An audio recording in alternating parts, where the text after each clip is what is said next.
Viu, Fábio? Vai ter atraso na largada. Teremos atraso na largada, 13 horas e 55 minutos agora. Está chegando a informação nesse momento que teremos atraso na largada para o Grande Prêmio do Brasil. Não sabemos ainda quanto tempo, mas vai atrasar a largada para o Grande Prêmio do Brasil. Teremos, portanto, aí atraso. Vamos saber o que... Where do I start to tell you about the events leading up to this year's Brazilian Grand Prix? Clearly, the headline is the weather. It started raining about 3 hours ago, and although it abated for about 20 minutes, it started, as you can see, raining very, very heavily about 15 or 20 minutes ago. A lot of talk now that the race is too unsafe to start, and we have been told, in fact, by race control that the start will be delayed. So let me just give you a bit of an update on exactly what's going to happen. We'll have a 10-minute board go up, and basically we'll have to wait those 10 minutes. If, in the opinion of the race director, it's still not safe to start after that 10-minute period, then we will have another 10-minute period in which we can assess whether or not the weather has improved sufficiently to get this race underway. Well, we've heard already about the controversy regarding the wet tyres that have been brought to this Grand Prix. A new rule for 2003 says that only one type of wet tyre can be brought to the Grand Prix by the two tyre companies, and they thought it through and they realised that with the safety cars always likely to be deployed in the event of heavy rain, there was no point in bringing a full wet tyre. An intermediate tyre would do better because it has a bigger operating window on a drying track, and that's what we saw very much in Melbourne at the start of the season. However, it seems to have backfired rather badly here at Interlagos, and as Martin was saying on the grid, it is frankly very surprising that the two tyre companies brought an intermediate tyre here rather than a full wet. But tyres aren't the whole story here. It's also the whole way a Formula 1 car is designed, the flat bottom which sits only a few millimetres off the ground and bottoms out on the water. And I remember back in 1996 being here for the Grand Prix. It was similar sort of conditions, and a Jordan driver by the name of Martin Brundle was sent out on a reconnaissance lap, and he had bow waves coming over the front wing of the car. And Martin, I think the conditions today are pretty similar to that. A good decision obviously by the race director to delay the start for at least 10 minutes to review the situation. Yeah, there's rivers everywhere, even just trying to walk up there. The water's flooding off the top of the grandstands, off the roofs of the grandstands. There's rivers running down the roads and everybody taking cover. 96, yes, it was like this, and half an hour later we were on slicks, but I haven't seen the sun exactly trying to burst through here so far today in Interlagos, and there is only one decision, that's to delay the start.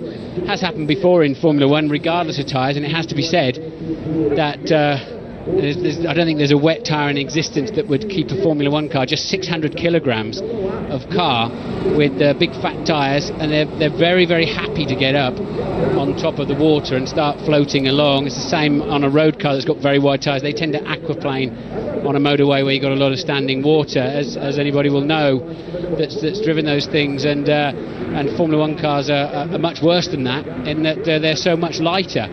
And as I said on the grid, the envelope in which these cars are designed to work doesn't accommodate this amount of standing water. Let me just bring you up to date with a few drivers that have had problems on the grid and are having to start from the pit lane. Heinz-Harald Frentzen in the Sauber, who was due to start 14th on the grid, he's in the pit lane. So is Antonio Pizzonia, local driver in the Jaguar, and Jos Verstappen in the European Minardi, who was due to start in 19th place. He also is in the pit lane. And if we do get this race underway, what I expect to see, and this will be really very interesting indeed, is a little bit of a repeat of what Kimi Raikkonen did at the Australian Grand Prix at the beginning of this season, which is at the end of the formation lap, a lot of cars, I believe, will dive into the pit lane and refuel right up as far as they can go. So it could be a really quite interesting start when it comes. Down there on the grid, underneath his umbrella is Paul Stoddart of the European Minardi team, and talking to him is Louise Goodman. We're actually at the end of the pit lane, James. As you said, a couple of cars are starting from here. Somewhere under that tarpaulin is Heinz-Harald Frentzen, and then there's Jos Verstappen behind us in the Minardi here. Paul, explain to us what's happening. I don't know whether it was captured on camera, but anyone looking when Jos went out in his race car would have seen a great puff of smoke as he took off from the garage. So being uncertain of the problem, we switched him to the T car, and I must say with all this rain coming down, it sort of worked a bit in our advantage, because starting from here, obviously, if it particularly ends up being a safety car race, we could be in with a chance. You never know. Why? Have you changed your strategy? Have you fueled him up? Obviously, we're allowed to. So he's now starting the race with a full tank of fuel. So basically, he, in the right set of circumstances, I mean, let's face it, F1 is if spelt backwards, but in the right set of circumstances, we could get a good result today. How far could he go on that one tank of fuel? I'm not going to say that in case anyone else is listening, but I'd tell the viewers that 3/4 of the way through the race, they want to be watching where the Minardi is, because it might be in a good position. Thanks, Paul. Very interesting there. Paul Stoddard confirming what I was just saying there, really, that the smart thing to do with the field circulating, certainly it looks like it will be, even if they get this race started behind the safety car at low speed, it clearly makes a lot of sense to come diving into the pits, fill the car with fuel, and then you've got great flexibility in your race strategy. Who knows how long the safety car will stay out for, but certainly 20 Grand Prix cars going around this track behind a safety car, even at low speed, will shift a fair bit of water, won't it? As long as the rain eases or stops, which we're hearing from Louise down in the pit lane that it is just beginning to do. Let me put you inside the crash helmet here of the drivers. It is surprisingly calm. In fact, it sometimes just takes the tension out of the build-up to the Grand Prix, where you're desperate to get into that first corner ahead of the row in front of you. And now you're sitting there and you think, OK, well, it's outside of my control. The conditions, the procedure we're now into, all you can do is just get out there, wait for the race to start, stay calm and drive it. And that's why you're seeing a great calm whenever we look into the eyes of the drivers sitting inside the cockpit. They're recovering that Jordan from the grid. It's a long way down to the end of the pit lane, and presumably they're hoping that as we're not into the start procedure, they will get that in there and put some fuel in it too. There's been a problem with it, so maybe it looks like Ralph Furman's car. There seems to be a hole towards the back of the grid. There's more Jordan umbrellas further up the grid, so that would indicate Giancarlo Fisichella, the second of the two Jordans who qualified in 8th place. So possibly Ralph Furman struggling. It is indeed Ralph Furman, yep. So he also will start from the pit lane. There's Fernando Alonso. Didn't manage to stick it on pole position here yesterday quite in such a spectacular fashion as he did in Sepang. He'll start 10th today, and he's certainly one of the cars I would expect to see come in at the end of the formation lap, if and when we get one, and stick a full load of fuel into the car. When we had a particularly wet track on Friday, it did seem as if the Michelin runners had a small advantage, and that they were certainly faster than their normal runners they would be competing against, who were on Bridgestones. So if we do get up and away, other than the diabolical visibility they'll have, it does seem as if the Michelin boys could have a slight advantage in the early stages. Ralph Furman very casually walking back, almost as if he's not quite fully understanding what's happening at the moment with his car. Juan Montoya there with a handkerchief over his head, but this is no time for Kiss Me Quick. This is time for reflection and calm, as you were saying, Martin. Perhaps just explain what Ross Brawn was saying to you on the grid there about what he regarded as a very cynical ploy on the part of the Michelin runners to change the rules, and he said this is the consequence of it. My understanding certainly is that it was the Michelin teams who drove forward this new regulation of only bringing one wet tyre to the race, because over the last couple of seasons their wet tyres had not been a match for Bridgestone, certainly across the range of intermediate and full wet. And I think the Michelin guys thought if both companies are obliged to bring just one tyre, it's a chance for Michelin to close the gap. Yes, and the Michelin runners will tell you that because Bridgestone took an Inter to the first race when they took a wet, they realised they were disadvantaged and then nominated intermediates for Malaysia and here. So that'll go right round the houses while there's a blame and counter-blame. Ted. Let's take another look at the weather. This is the direction it's coming, over my shoulder. What wind there is, and there's not much, and that in itself is a problem because it's not drying out the track, is coming from over my shoulder. It looks sort of light enough. It has actually stopped raining. It's not the torrential stuff we had of about 15 minutes ago. I could probably do without the umbrella, but I'll keep it here to keep the electrics safe. But also, if you can see the track behind me, one of the characteristics of this Interlagos circuit is that the drainage is terrible. Having been on a hill, everything drains across the track, and so you might have a wet track, but you'll also have these rivers, and believe me, the drivers say they are rivers, riverlets I think they're called, running across the track. So you might think that as they're behind the pace car, hopefully that will start soon, they hit a river and they're just going to go off. They might think the rest of the track's okay, but once they hit a river, that's going to be off. That's the problem we're facing. Hopefully, it's going to get brighter and brighter. We'll keep you right up to date as soon as everything develops. Yes, we watched Kimi Räikkönen on Friday basically leave the pit lane and crash, didn't he? Just at the end of the first short back straight. So it's the standing water that gets them. It's not the general level of water. It's just where you do get those little rivers coming across. And they're saying that the race start time will be 2:15 local here in Sao Paulo. So that's about 9 3/4 minutes time as a race start that they've penciled in for now. Yeah, we're in a 10-minute delay program, as we said before. It's now 5 minutes into that. It's 5 minutes past 2 here in Sao Paulo, and the race director, Charlie Whiting, has decided that with the weather doing what Ted's just been telling us all about, it is in fact safe to start the race in 10 minutes from now. So an intriguing possibility, lots to look forward to. If I were you, I would cancel all appointments, get yourself some biscuits, a nice cup of tea, because I have a feeling this could be an afternoon to remember.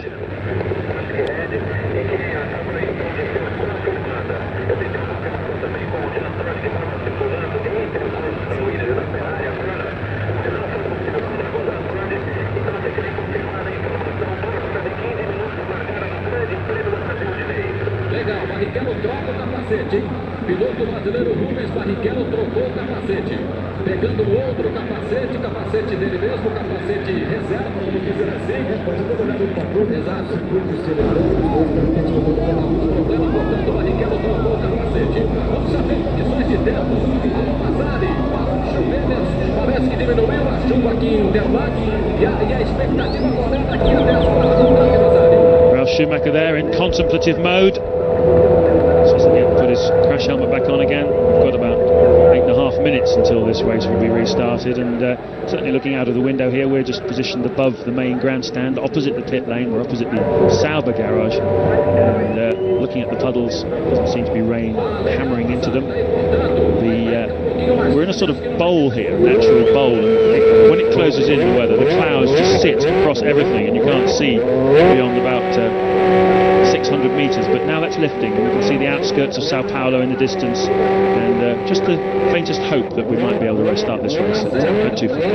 Looks like they were changing the Jordan to get Ralph Furman in it, so Furman seems as if he's going to have to get in to his spare car. Some drama for his main car on the grid. Maybe put some water in the electronics or something. Normally they're pretty solid in terms of getting water inside these cars. It's a problem they have, of course. You know, if you put even with light water, stick something along at a couple of 100 miles an hour, there's a great opportunity for water to be forced inside the car and into the electronics. But today, it could just be a tidal wave in there. Fabio Briatore there, the boss of the Renault team. Very happy man. His cars are the only cars to finish, get 2 finishes in both races so far this season. Vai tudo pro espaço, por água abaixo, literalmente. Agora corrida, quase corrida de sobrevivência. Tá certo. Você, Fábio Seixas. 7 minutes to go then to the delayed start for this Brazilian Grand Prix. Rubens Barrichello, the pole sitter there, just putting his gloves on, going through once again the preparations the drivers do before the start of the Grand Prix. If you're just joining us, I'll bring you up to date. We've got 4 cars going to start from the pit lane. You can see them right there. Heinz-Harald Frentzen, Ralf Furman, Pitsonia and Verstappen will start from the pit lane. They've obviously had problems on the grid, switched either to the T car or had to do some repairs on the car, but they've taken advantage of that opportunity to refuel the cars right up to the top. That's probably up to 100 or perhaps even more kilos of fuel. That will get them deep into the race, sort of 40 odd laps into this 71 lap race. And don't be at all surprised when this safety car heads off on the formation lap if, as it comes back across the start finish line, you don't see quite a few cars diving into the pits to do exactly the same thing. There's one slight hiccup in that though, James. That philosophy is that I don't think the tyres will do 50 laps. The wet tyres won't last that long, especially they're so shallow, and it only needs an ounce of a dry line and they'll just rip them to shreds. So there's not a huge amount of point, I don't think, in topping them right up, unless it just keeps consistently raining. Then you'll get away with it. Another 100 kilos of fuel in the car just tend to sit it down a bit in the water. But the other problem is you've then got to accelerate and slow yet another 100 kilos down into the corners. So cars that are full of fuel are not that pleasant to drive in the wet. Well, there are 10 points available today. It's certainly going to be chaotic.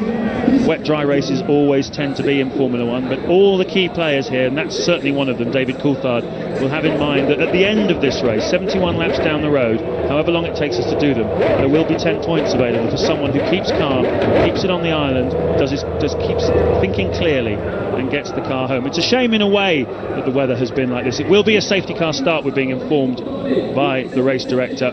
So they will go off behind the safety car at the start, and the safety car will come in, and when he does that, obviously when he thinks the track is safe, that will be the time at which the cars will go green flag racing. So it'll be a slow start to this race. But as I say, it's a shame in a way that it's been like this, Martin, because the grid was lined up in a very, very interesting way. Rubens Barrichello and David Coulthard on the front row of the grid after a very eventful qualifying session yesterday, and Mark Webber in the Jaguar, who I'm reliably informed had a respectable amount of fuel in that car. It's certainly a two-stop strategy. He wasn't running light as many people speculated. Kimi Raikkonen, Jarno Trulli, Ralf Schumacher and Michael Schumacher down in 7th. So the grid really jumbled up in an interesting way due to these new rules, and as I say, a bit of a shame in a way that we're going to have to start with these wet conditions. It is indeed. It means I think we'll have, if it stopped raining, we'll surely have at least half a dozen laps behind it, and then those at the front, particularly Rubens Barrichello, will then clearly be first one behind the safety car because he's got pole position.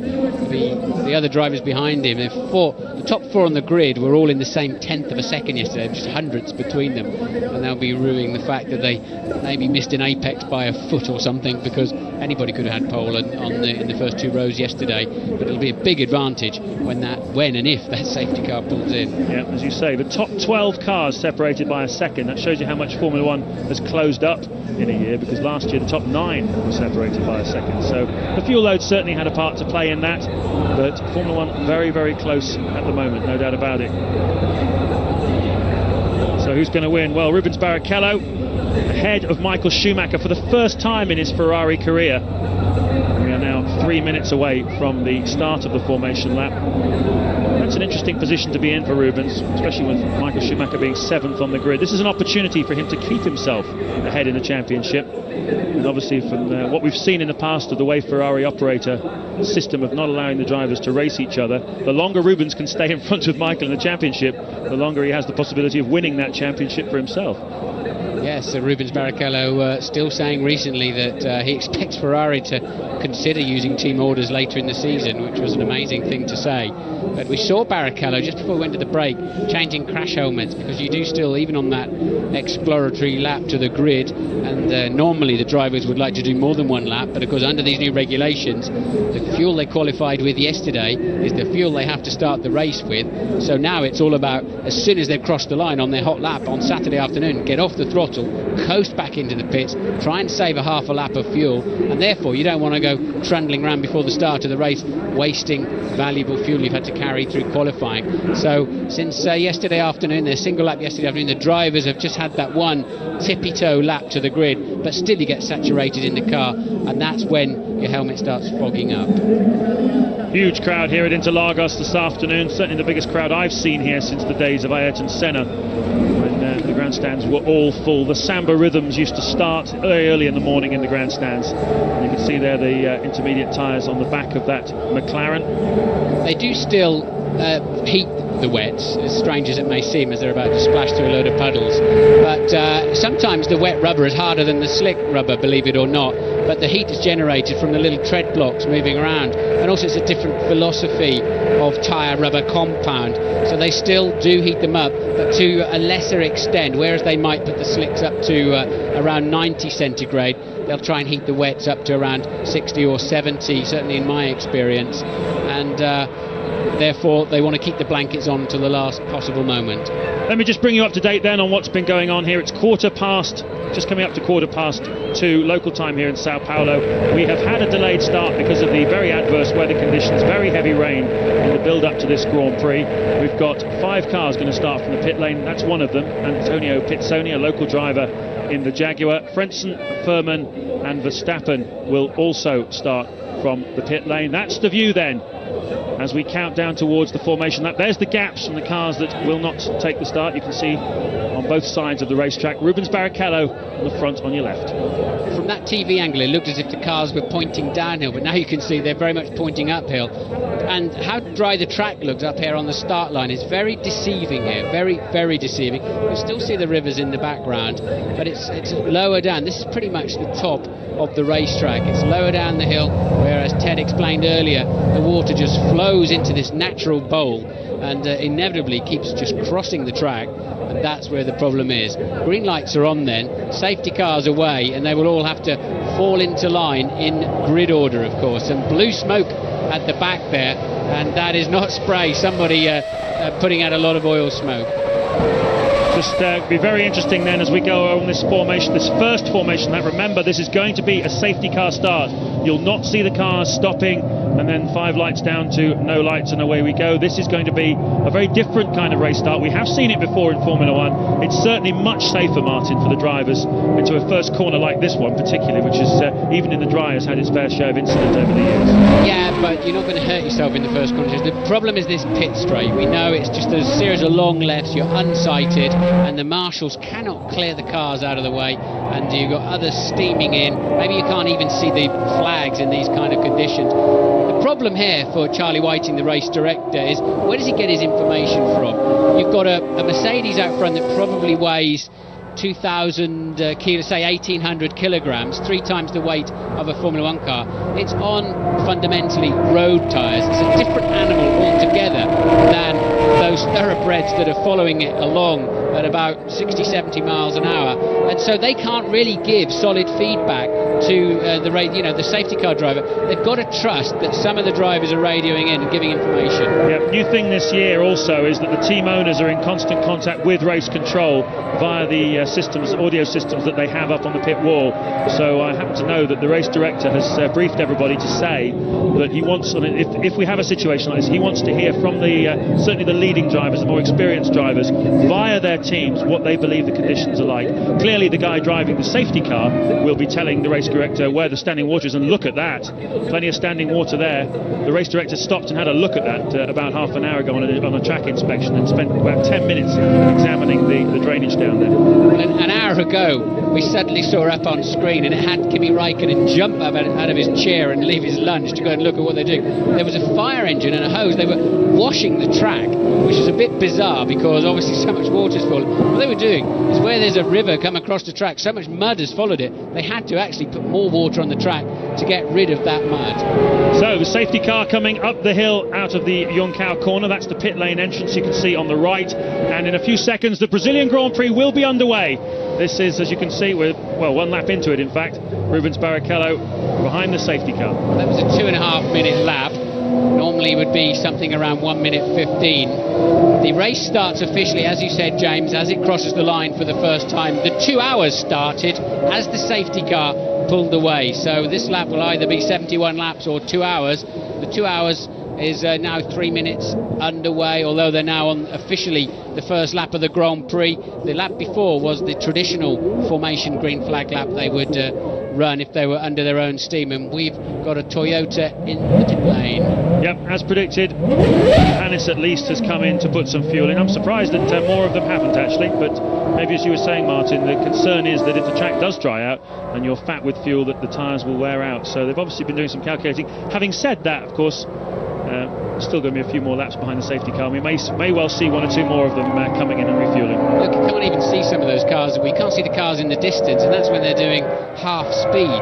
That's the problem they've got. Visibility is zero. It's like switching your wipers off on the motorway when it's pouring with rain. You cannot see anything. You cannot even see your own dashboard sometimes, and your own steering wheel. Your visor is so full of water when you're at speed. Barrichello assessing the conditions. In many ways these conditions are ideal for Rubinho.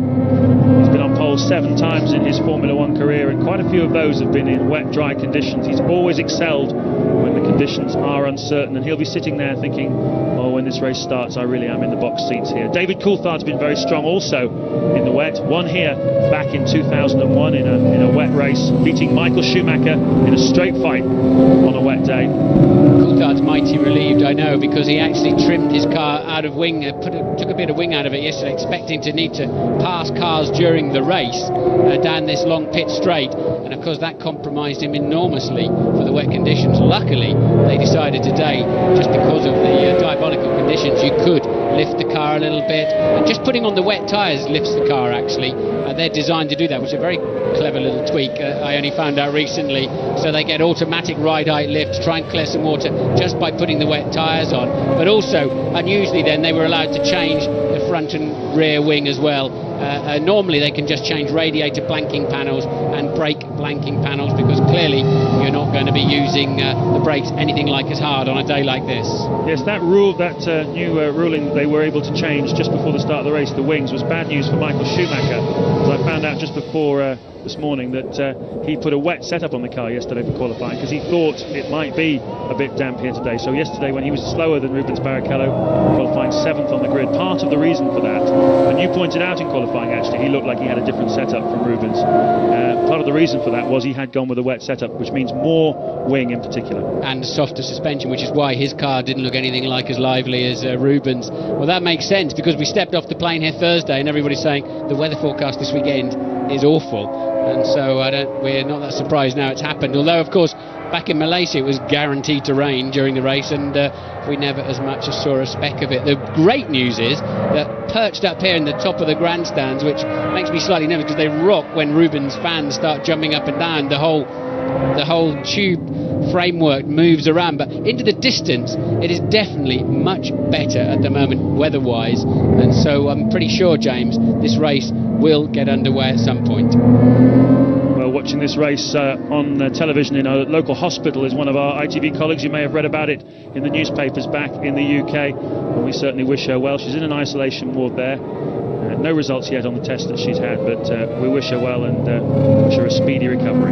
Sally Blower, one of our team members who's had a pretty tough week. These drivers, I think, are going to have a pretty tough afternoon. When I say the race will get underway, I mean properly underway. Of course, all of these laps count. And the other good news for the front runners is, of course, they're using about half as much gas cruising around at this speed, half as much fuel. So, you know, there'll be people on the pit wall furiously calculating how that extends their pit stop opportunity. Well, normally you need about 2.15 kilos of fuel per lap here at Interlagos, so that drops it down to what at these kind of speeds? My understanding was it was about 2.6 kilos, but yeah, I think they'll be using about half. I mean, the smart cookies will have it in top gear and just be tickling the throttle just to keep it the fuel consumption down as much as possible, knowing they should get decent warning when the safety car is going to come in. Then they can start pumping some heat into the brakes and the tyres. We'll know that the safety car is going to come in when the lights go out on the top of it. You can see those flashing yellow lights up there on the top of the Mercedes-Benz. When they go out, you'll know that at the end of that lap the safety car will be popping in. Rubens Barrichello then, the first man on the track, and David Coulthard, as we've said, behind him. And interestingly, Martin, yesterday was the 5th time in succession that David Coulthard has out-qualified his teammate Kimi Raikkonen, and I know it's interesting for David. He keeps getting asked these questions about this young teammate of his who's blowing him away in qualifying, and yet he's really responded. The back end of last season and the first part of this season, he's put Kimi in the shade in qualifying, hasn't he? Yes, it's 5-0, I think, the last 5 Grand Prix, but Kimi's leading the championship. It was bad news for Coulthard, not coming away from Malaysia with no points from a small electrical problem. And then, of course, as we know, the championship is very, very tight. Just behind them, 5 drivers on 8 points, but Raikkonen out front on 16 at the moment. That new point system working a treat. But now they've completed more than 2 laps. If there is a big accident, the restart will make it a 2-part race. As such, they won't reset back to 0. But after 75% of this race, the race distance covered, which must be, James, you're a clever bloke, how many laps was that? 75% of 70, yeah. And around that time, then if it absolutely pours with rain again, I would think they will finish the race at that point and declare a full result, and therefore full points as well. I remember back in 1991, the Australian Grand Prix only actually went for 14 laps with an absolute deluge. It was the day that Nigel Mansell broke his foot in an incident. Ayrton Senna won the race, but there was a race that only lasted 14 laps, and they awarded half points that day. And amazingly, do you remember, about an hour and a half later, the sun came out, and it was one of the nicest afternoons we'd had all week. It was just one of those, if only they'd waited an hour, it would have been fine. Yes, indeed. Rubens choosing to stay very, very close behind the safety car, and he will then become the safety car when the safety car elects to come in. And look, still a lot of spray. Still, I'd be radioing in saying, hey, too much water. And rest assured, the camera can see through the spray much better than the human eye. And of course, we're at a high level, so we're looking down on 6 foot of spray. If you're behind the car in front, you're looking into 20 or 30 feet of spray, and it's a completely different perspective inside that cockpit. I mean, many of you would say, hey, look, they can start the race now, look, there's barely any spray. It looks so different inside that cockpit, but we're moving into the zone now where people will start to think, soon we'll get this underway. Well, the track temperature has gone up, the air temperature also has gone up, and so has the barometric pressure, so the conditions would indicate that it is getting better. We've had no more rain, so we may well get this race started shortly. We've had 4 laps under the safety car, and hopefully not too many more.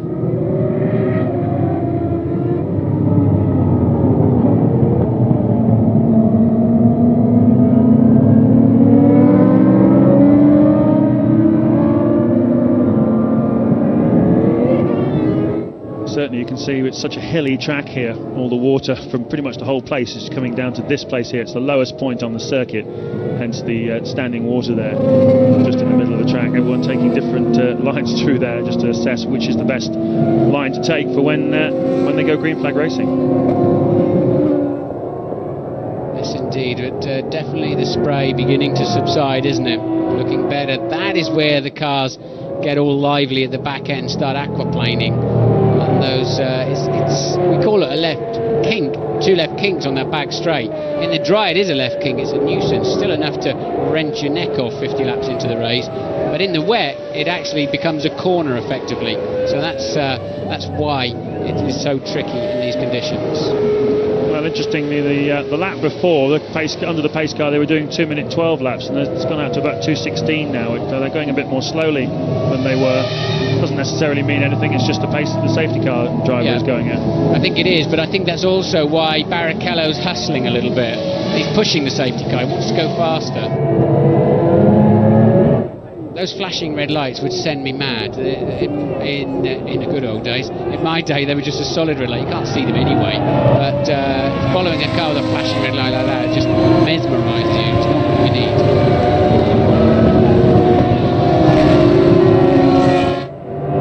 So 20 Grand Prix cars with full downforce. You can see how much water they shift, the big spray out of the back of Rubens Barrichello's car there. Certainly some parts of the track considerably drier. That uphill section there at Ferradura looks quite good now. This is where there's a fair bit of standing water always. Michael Schumacher spun here on Friday on his outlap in the wet qualifying session. More water lying here, as you can see, different lines.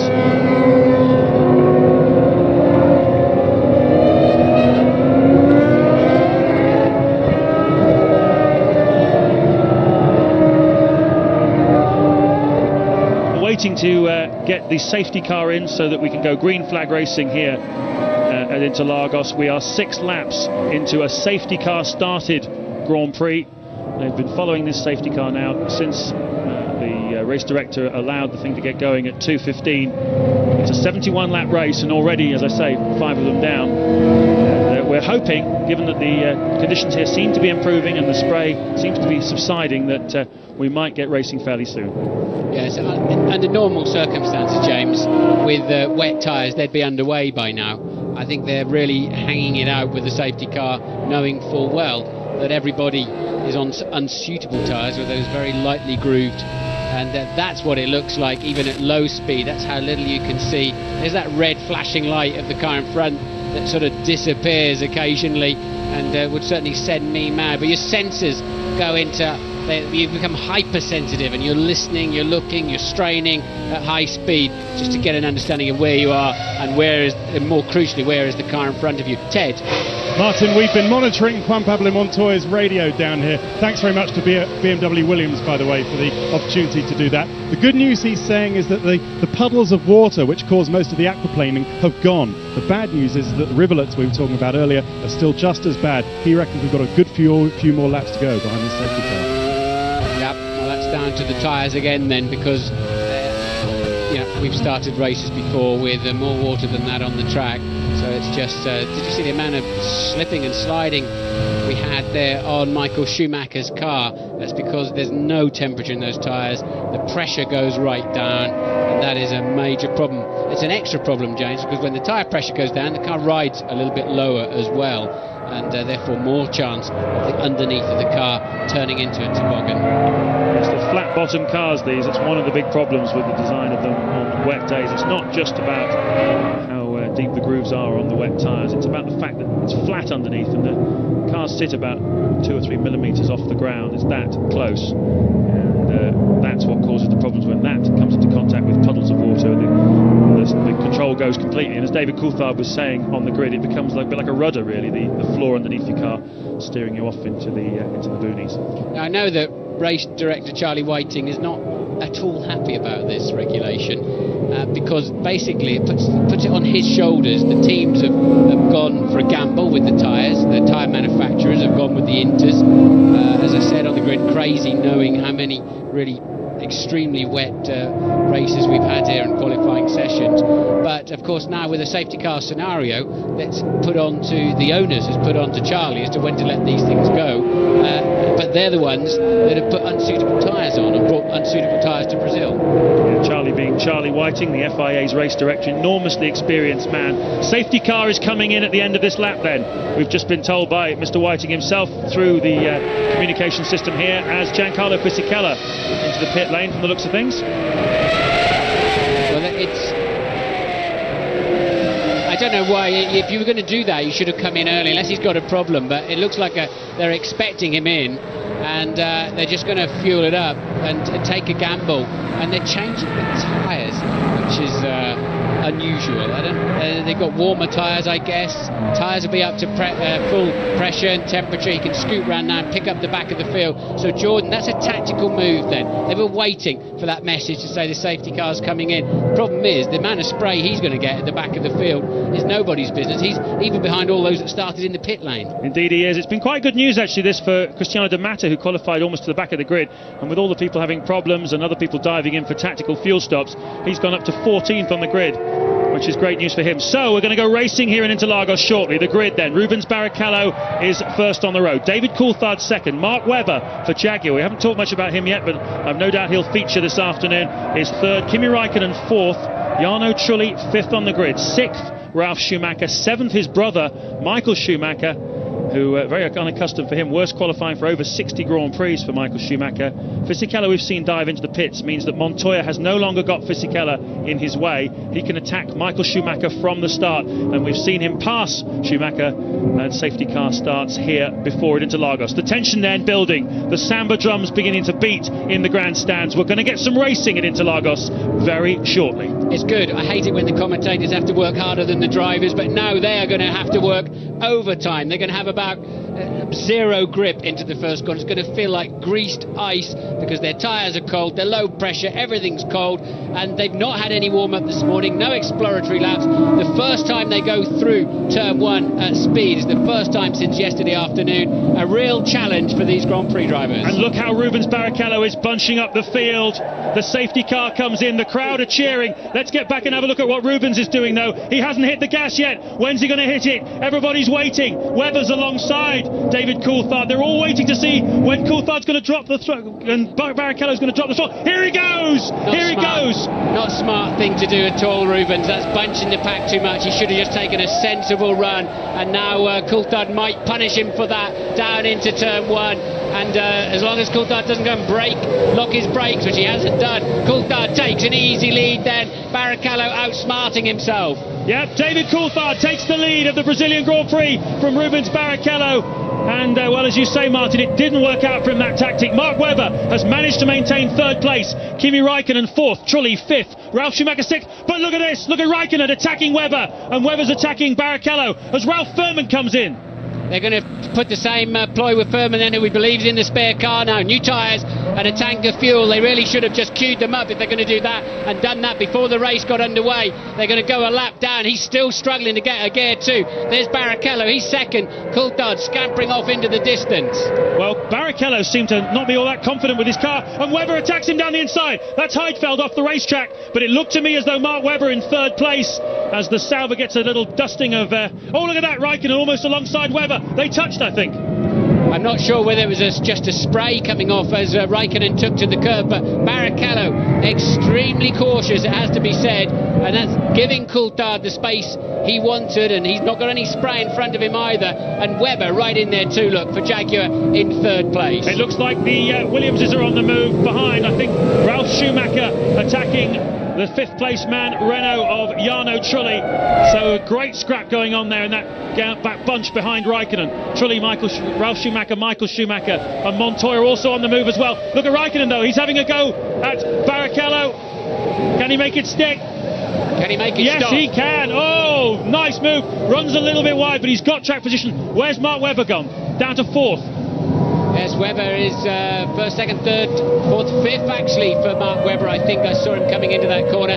So again though, we've seen the Michelin wets on the McLaren looking good, and so too is the Michelin shod Williams BMW of Montoya as he takes over the place from Rubens Barrichello. So Montoya up into third, Coulthard, Raikkonen, Montoya. Yep, the order, just to bring you up to date, this is lap 10 of the Brazilian Grand Prix. Coulthard leading Barrichello leading Raikkonen, but Raikkonen closing right up on Coulthard. Barrichello dropping down the order as well. Coulthard really lost a lot of time somewhere to Kimi Raikkonen on that lap. Raikkonen appears to be more confident at this stage for whatever reason, just taking metres out of Coulthard. And Montoya, we believe, has gone up into third place. Look at Raikkonen having a look down the inside of his teammate, but Coulthard resists.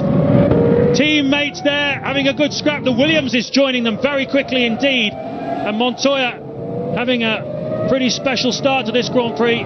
His teammate Ralf Schumacher has dropped back to 7th place. Michael Schumacher has dropped down to 8th. Coulthard just put a wheel on the white line, lost some traction coming out of the corner. We'll give Raikkonen a good look at him as well.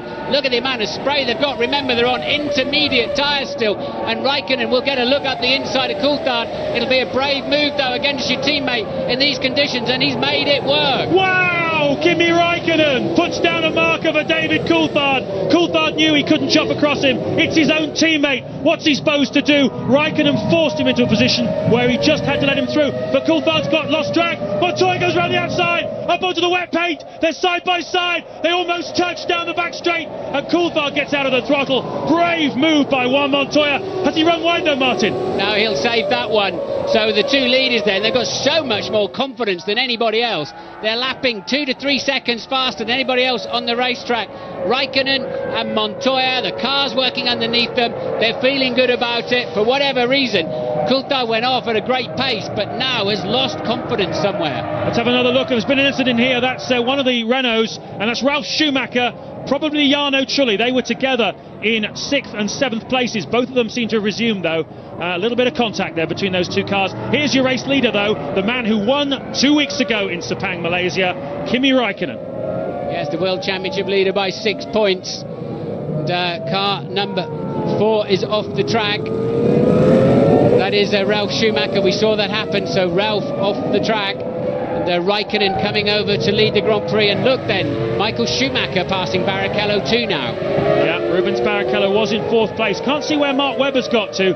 Is he in front of the Barrichello-Schumacher combo, or is he behind them? He was behind Barrichello at the end of the last lap. Hasn't come across the start-finish line yet. There he is. And there are the two Ferraris behind him. So Webber had got in front of Barrichello as well. Rubens Barrichello clearly struggling with some kind of problem. That's Fernando Alonso, that's Jenson Button, and that was Jarno Trulli going through. Raikkonen leads on lap 12 then. Let's just take stock. 2nd, Montoya. 3rd, Coulthard. 4th, Webber. 5th, Michael Schumacher. 6th, Barrichello. 7th, Alonso. 8th, Button. 9th, Trulli.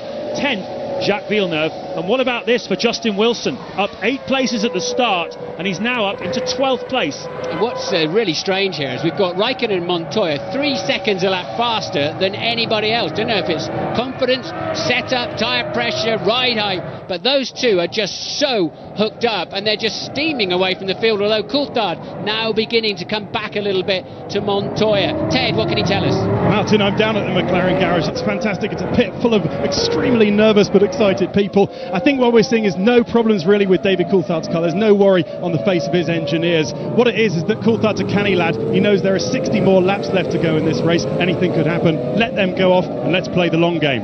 Yeah, well spotted there, Ted, because Coulthard's just done the fastest middle sector and coming back again at Montoya now. Just wanted to obviously see where it was all at, but no such problems for the 23-year-old up front. He clearly just wants to get on with it this afternoon. Now look, Coulthard coming back at Montoya, obviously got the car up to where he needs it now, and we've got a great three-way scrap, but behind them Mark Webber 5.5 seconds drift, but also going very, very well. Yeah, Webber set the fastest first sector of the race so far. The track is getting faster and faster. The rain hasn't started to fall again yet.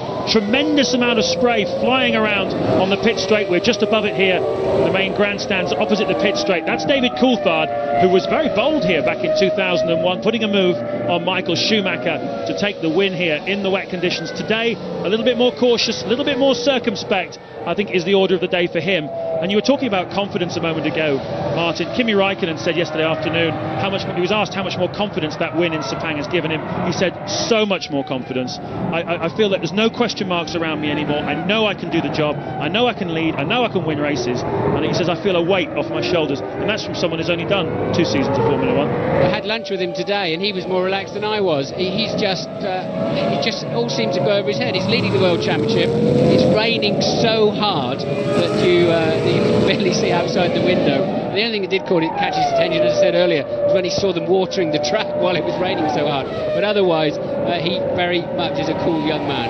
Across the line then to complete lap 13. I've always wanted, I hear a lot of Grand Prix drivers have an espresso after their lunch before the Grand Prix. Did he have one? Don't know. I wasn't watching that closely, James. It wouldn't have made him all that calm if he had. Certainly he's driving beautifully at the moment. Raikkonen leading on lap 14. Those are the margins you can see. Juan Montoya, always been good here in Brazil. Should have won his first Grand Prix on his first run here, but of course collided with Jos Verstappen. Coulthard third. Mark Webber doing a super job in 4th place for Jaguar, again setting the fastest first sector of the lap. And he's in touch. He's just 8.2 seconds behind Raikkonen and only 4 seconds behind Coulthard. Yes, and Webber on the move, and so is Michael Schumacher in 5th place too. He's now 6 seconds ahead of Barrichello. And it's not, if your car's hooked up, if you've got the balance, you've got the tyre pressures, you can get away with it. And if you can't, you're totally at sea. But Webber is flying in 4th place and will soon, very soon, be right up behind Coulthard and Montoya, with Michael Schumacher just behind him. Yep, Webber was half a second faster than Michael Schumacher in that first sector, so there's nothing wrong with that Jaguar at the moment. I'm told it's got the fuel to go about 24 laps into this race. We've had obviously quite a few laps under the safety car, but look at this. This is the McLaren of David Coulthard now, finding a bit more grip, finding a bit more speed, and he's giving a run at Montoya. Montoya's had a slow run out of Juncao. Don't know what happened there, but Coulthard just, candy from a baby. Yeah, you'd have to think that Montoya, slightly different line, but his traction control looked like it was working too much in there at that time. And Coulthard then easily taking 2nd place from Montoya. Once again, Mark Webber and Michael Schumacher in 4th and 5th. There they are in the background, very, very fast. Schumacher now, fastest man on the racetrack. The wise old heads are now beginning to say, OK, now I know where the track's at, let's get going. And I wonder whether perhaps Montoya might have taken a little bit too much out of his tyres, because our F1 ITV pit crew monitoring Montoya's radio are saying he's saying that his rear tyres are going off, he's losing grip, that's his problem. Yeah, well, he's going to fall into the clutches of the similarly tired Webber and then Michael Schumacher, who's always in the past been so good in these difficult conditions. Really, that 6th sense of knowing how much grip there's going to be before you get to the corner and not after it. Montoya, look, absolutely struggling at the moment. Webber's going to be all over him like a rash anytime soon. And Coulthard 5 seconds behind Raikkonen now for the McLaren 1-2. And look at Michael Schumacher. This is where he spun on Friday, having a look down the inside of Mark Webber. He's obviously got a lot of confidence through that corner. corner now in these wet conditions. Webber's going to really struggle to keep Michael behind him here, I fancy, because Schumacher is on the move, on the attack here at the Brazilian Grand Prix on lap 15. Montoya, they can both sense, is something of a wounded animal, and Schumacher goes alongside Webber. I think Schumacher may well have got Mark Webber. There's a lot more grip at the inside of young Cow. Coulthard found it to pass Montoya, and I think Michael's found it now. There's so much more grip if you just keep a tight line, and Montoya was going outside and running along the white line, and therefore you can hear the traction control desperately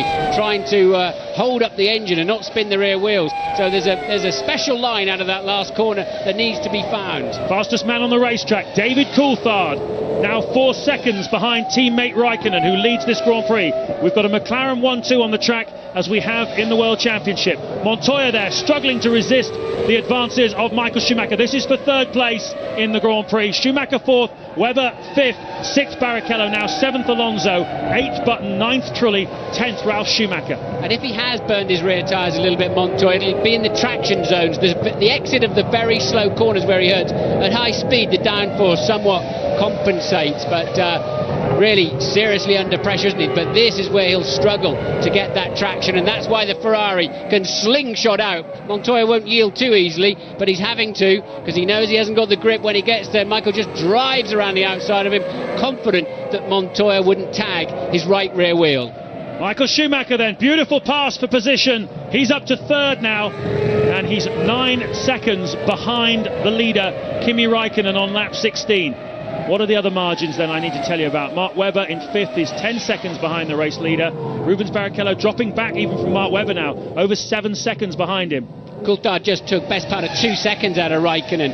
Has Raikkonen pushed his wet tyres too early, or what's going on there? Because now they're having to get on with it though, because Michael Schumacher up into third place and looking pretty handy.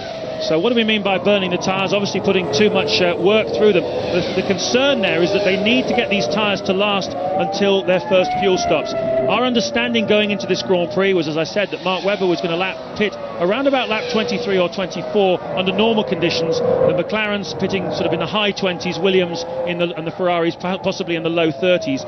With the safety car period we had, that's extended that by a few laps, but they've got to make these tyres, Martin, last to that pit stop window, haven't they? Yes, they have. They can bring the pit stop window forward a little bit. It's what it's called a window, because it's an amount of space where you can fit a pit stop in a number of laps, if you like, where it is sensible to pit, and you can bring that forward if you want to and extend your middle run. And there's the two leaders then, the first and second rather, in the same small piece of straight, and really tremendous traction they're getting out of that last corner. Schumacher is on a blistering lap at the moment in third place. He's 7 seconds behind the two McLarens at the moment. Once again, Montoya. Now Montoya's switching to that slightly tighter line on the exit to desperately try and find a bit of extra grip. Sometimes off the racing line you get a bit of grit and a bit less used tarmac, and you find more speed, something the karters know very well about, the kart racers. But at the moment, Webber really not able to do much about Montoya, and look then at Barrichello just behind them. He also now is getting some good speed up. New fastest lap by Michael Schumacher, a 1:24.3. The leader's doing a 1:26.1. Yeah, Montoya certainly lost time on that lap, and so did Mark Webber, and that's allowed, look, Rubens Barrichello, who was 6 seconds behind them, to close right up to the back of them. A spinner here, one of the Minardis, Verstappen, getting onto the asphalt there on the runoff area. It's Wilson, I beg your pardon. And he's, according to the computer, he has stopped down there. Did not get go. Yes, indeed. Now we're seeing it out of the replay. Wilson, it appears, spinning out of the race. It's Verstappen as well who's stopped, I think. Jos Verstappen, car 19, has stopped out in the race. So if that's the case, not a good day really for the European Minardi squad, especially for Justin Wilson, who was doing so well, up to 12th place in the early stages of this race. Lap 18 then. Coulthard now just 1.4 seconds behind his teammate Kimi Raikkonen. Michael Schumacher though on the move. Look at this, 6.3 seconds behind. That's been a shunt for Olivier Panis in the Toyota.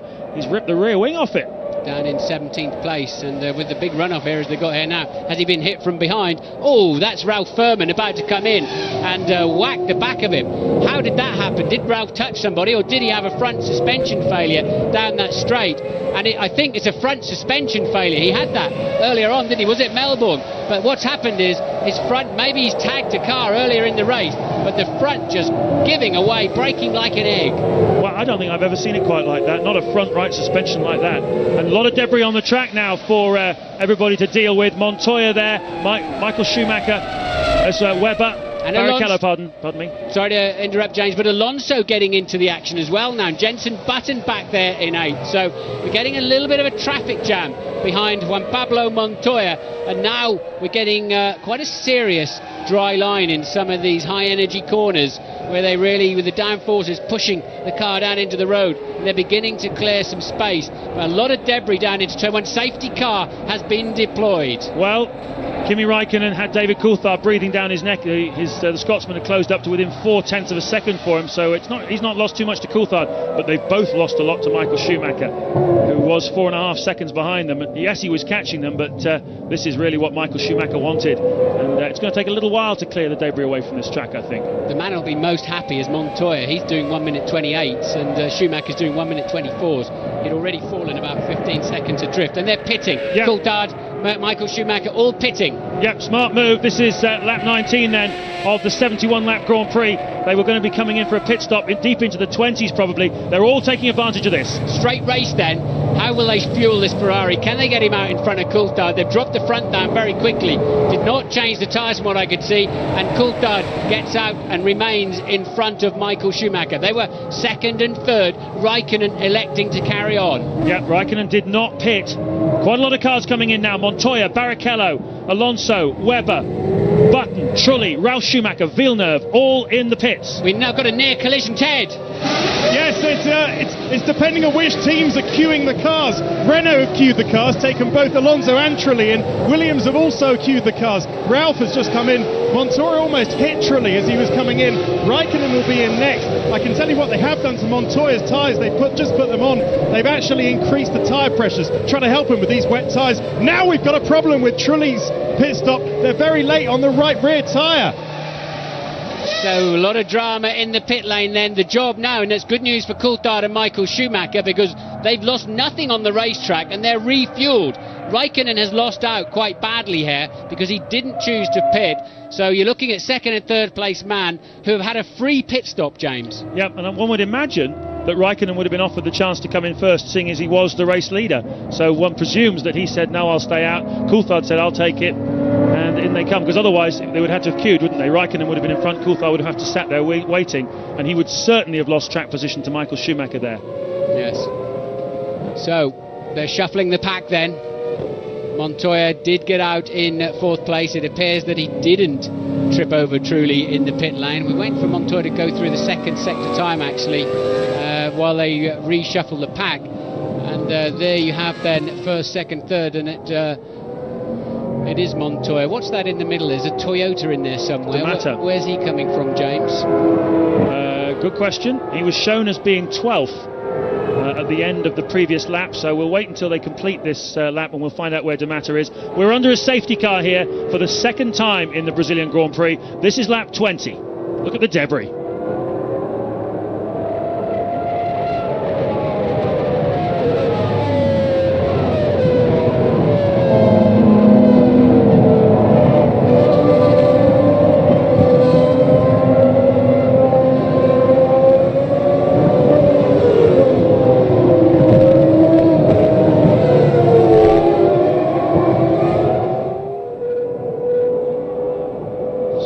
The winners and losers here as we look at a replay. Now, just talk us through this, Martin. Well, he just goes to hit the brake pedal, and that's where the energy goes into the suspension in a different way, and didn't hit his teammate, and a very innocent and somewhat surprised Olivier Panis is taken out of the Grand Prix. A very, very scary moment for Ralf Furman. Well, we're getting reports from the pits that Fernando Alonso has had to come in again because the team put slicks on his car at the first pit stop. Now, Surely they would have seen that before they released him, so maybe it was a tactical move that did not work.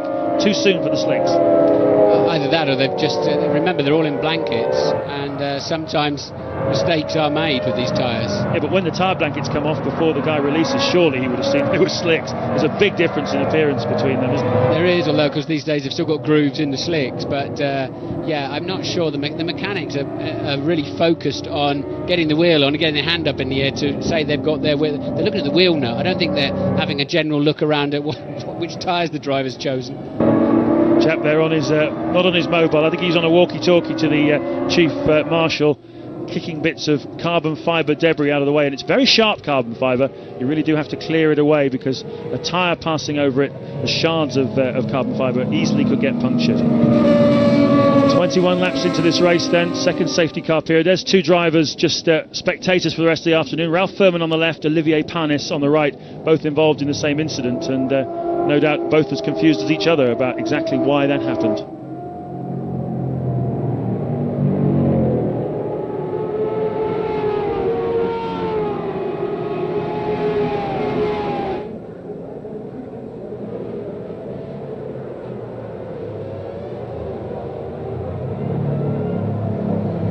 Lap 22 of the 2003 Brazilian Grand Prix. We're under a safety car here at Interlagos, the second time this afternoon. I told you this might be an afternoon to remember, didn't I? And I can tell you now that the safety car is coming in at the end of this lap, and we will be green flag racing again. Let me just tell you then the order at the start. Kimi Räikkönen, well, he's already taken a safety car restart as a race leader. He did it in Melbourne and he did it impeccably.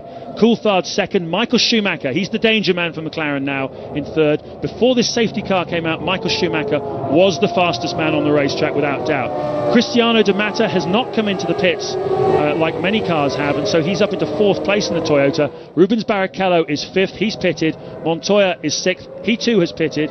We're hearing from our F1 ITV pit crew that there was a bit of a mix-up at Renault, and Fernando Alonso initially went out on a set, did one lap and then had to come back in again for a set of wets. That has dropped him down into 16th place. Jenson Button, he's been in the pits as well. He's 10th with Mark Webber in the Jaguar just in front of him in 9th place. Four cars have dropped out. Panis and Furman were involved in an incident just a moment ago, which is why we have this safety car. Furman's front suspension, that's him on the right, collapsed and he clouted the back of Panis, the man on the left car. Those two are both out. Wilson has stopped out on the track, and so has Nick Heidfeld. This is lap 22.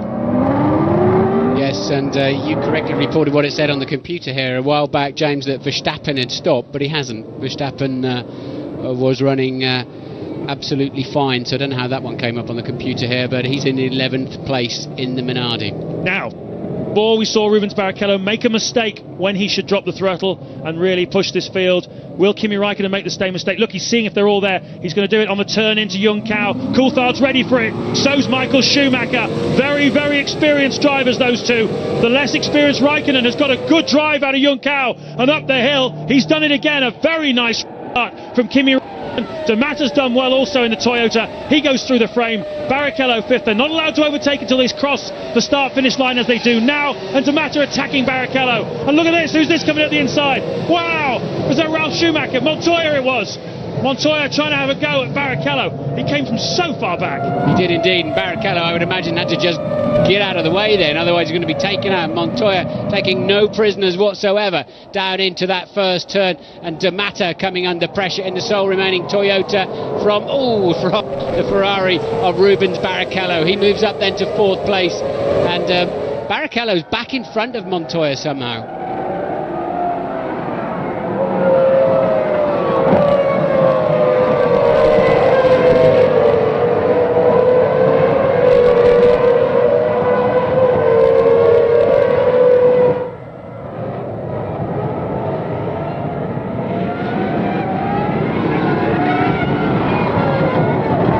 These two guys have made pit stops, and they will be thinking now that the race really is between them, because Räikkönen's going to have to pit sometime in the not too distant future. Yes, Räikkönen's going to have to get on with it now, because the two guys behind him have a pit stop in their pocket over him. He hasn't stopped, so he will pull away from them because they're running a lot more fuel.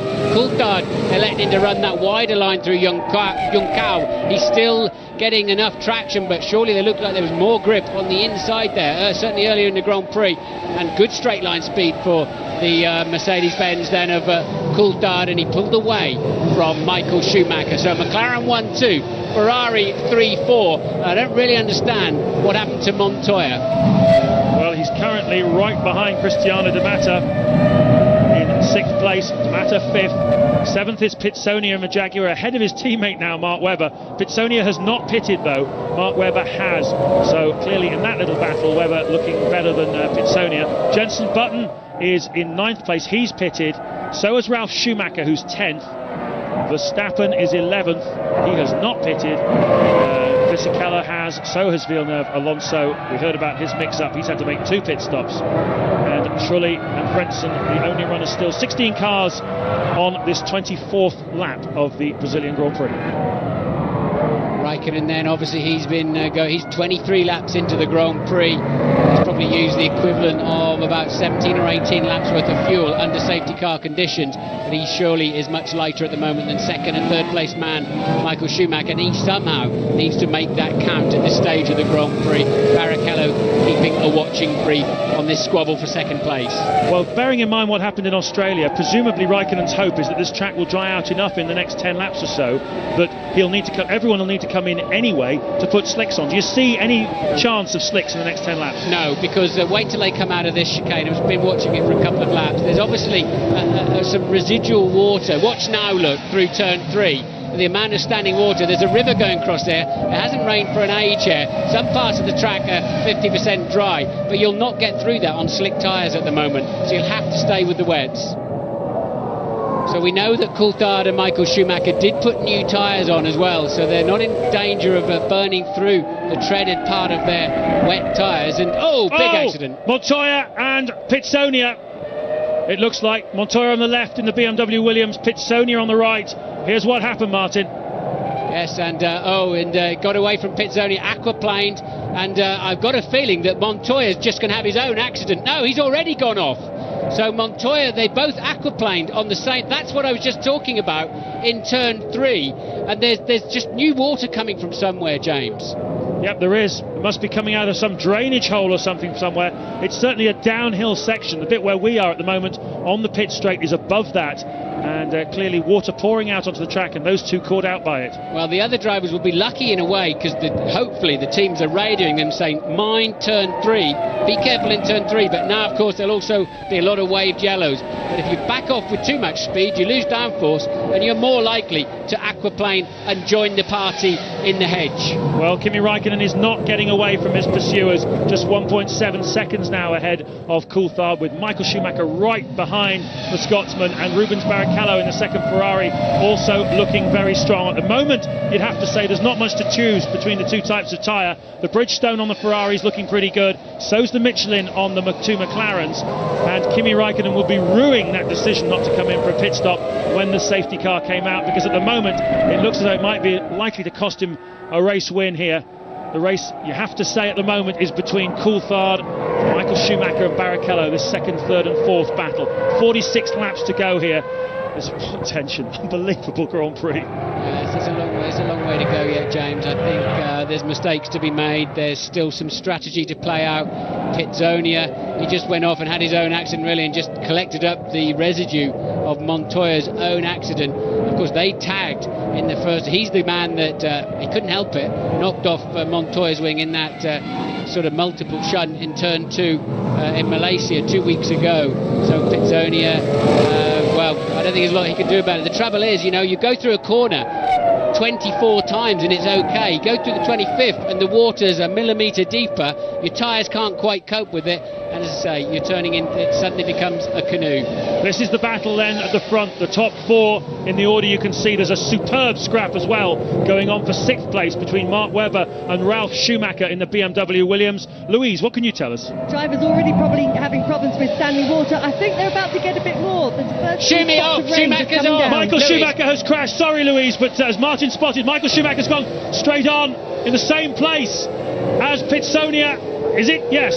Yes, there's where Montoya's car, that's Pisoni's car. Schumacher's made the same mistake. Yeah, they need to get out of there ASAP, because others can well go in there. Look, and Michael, that's what I was telling you about. It's fine one lap, the next lap is a fraction more water, and it's good night. Safety car is out again. They're having to they'll get in there and try somehow to clear some of that water, but that water's coming from another source. This gives Kimi Räikkönen a chance to make the pit stop he didn't do first time round, and exactly as you were saying just a moment ago, there's still a long way to go, still a lot of mistakes to happen, but this time it won't work out quite so well for Räikkönen. Hey, and did you see the caterpillar on the in the area as well, where Michael went into the tyre barrier just a little bit shy of a broken Jaguar, and a caterpillar digger. This reminds me so much of '94 in Suzuka when we had the same thing where I hit a marshal and smashed his leg to pieces. The marshals are in there trying to clear the way for trying to clear the debris, but of course, you know, if one can spin off, two can, and now we've seen a third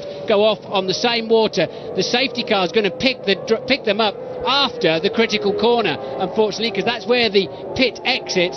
So let's hope they all make it through turn 3 while that caterpillar's on the track. Kimi Räikkönen is in the pits. The race leader has come into the pits, and that means that David Coulthard leads the Grand Prix. The field is streaming past us now. Räikkönen certainly lost quite a bit of track position here. Looks like De Mata's coming in also for Toyota. He was the other guy who didn't pit first time round. Well, we didn't see the nozzle go on, but it appeared a fine pit stop. 12.6 seconds worth of fuel. They've got a lot of fuel in that McLaren. Yep, I think he might have been fuel to the finish. It's the only thing he could really do, isn't it? Because Coulthard put in 6.7 seconds worth of fuel. Here's De Mata doing the same thing. They're fueling both of these cars to the finish. And so David Coulthard and Kimi Räikkönen are completely opposite strategies. And here's a man then, Martin, who has damaged his car in the first 3 Grand Prix of the season. He had not even been on the podium yet, and a crash for Michael Schumacher here. Yes, I mean, you can't point a finger at him or any of the others in there. You know, Montoya's had the same problem.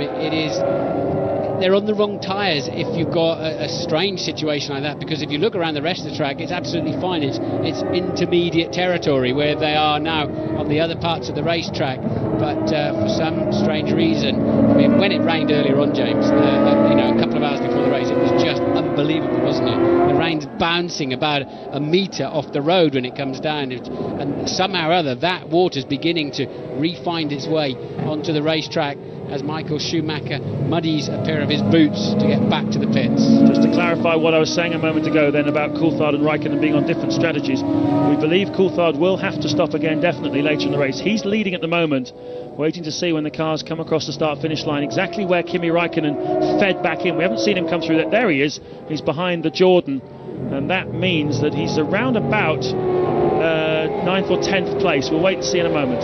Yes, and there's only 13 runners now, so spray is beginning to be less of an issue, and traffic, of course, and so that might well work out beautifully for Kimi. It's a long way to go. I'd be surprised if he's got another 45, 46 laps worth of fuel, but they, of course, under the safety car conditions, they're using less, and the safety car is going to have to be out for a while till they clear all that debris. Louise? Yeah, just caught up with Justin Wilson. Justin, that water at turn 3 caught you out. It's obviously catching a few other people out as well. What's the situation there? Well, there's a river that runs across the circuit. It's running down off the grass banking, and it's changing every lap, so it makes it very difficult to get round.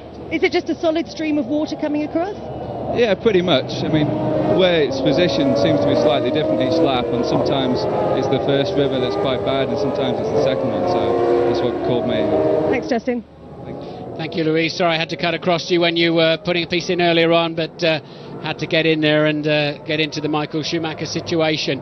So Coulthard leads the Grand Prix, and the safety car is pitting this lap. He goes in at the end of the lap, so now Coulthard gets his chance to try and make some advantage at the start. And look, they're bunched up so much. I think the drivers will get a talking to about this, because they really should just pick up a sensible pace and get on with it. Yeah, Coulthard doing exactly what Barrichello and Räikkönen did before him, which is bunching the field up. Coulthard doing it considerably earlier than the other two, it has to be said.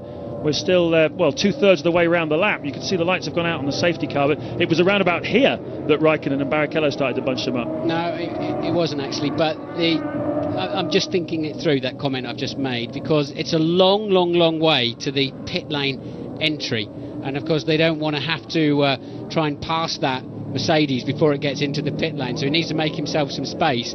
But he's well, once again, I would reiterate that for me that's too slow. Coulthard gets on with it now. And we're going to be green flag racing again in Interlagos. This is a replay, I believe. No, we're back live again now, and Jenson Button there going through the Junckau corner.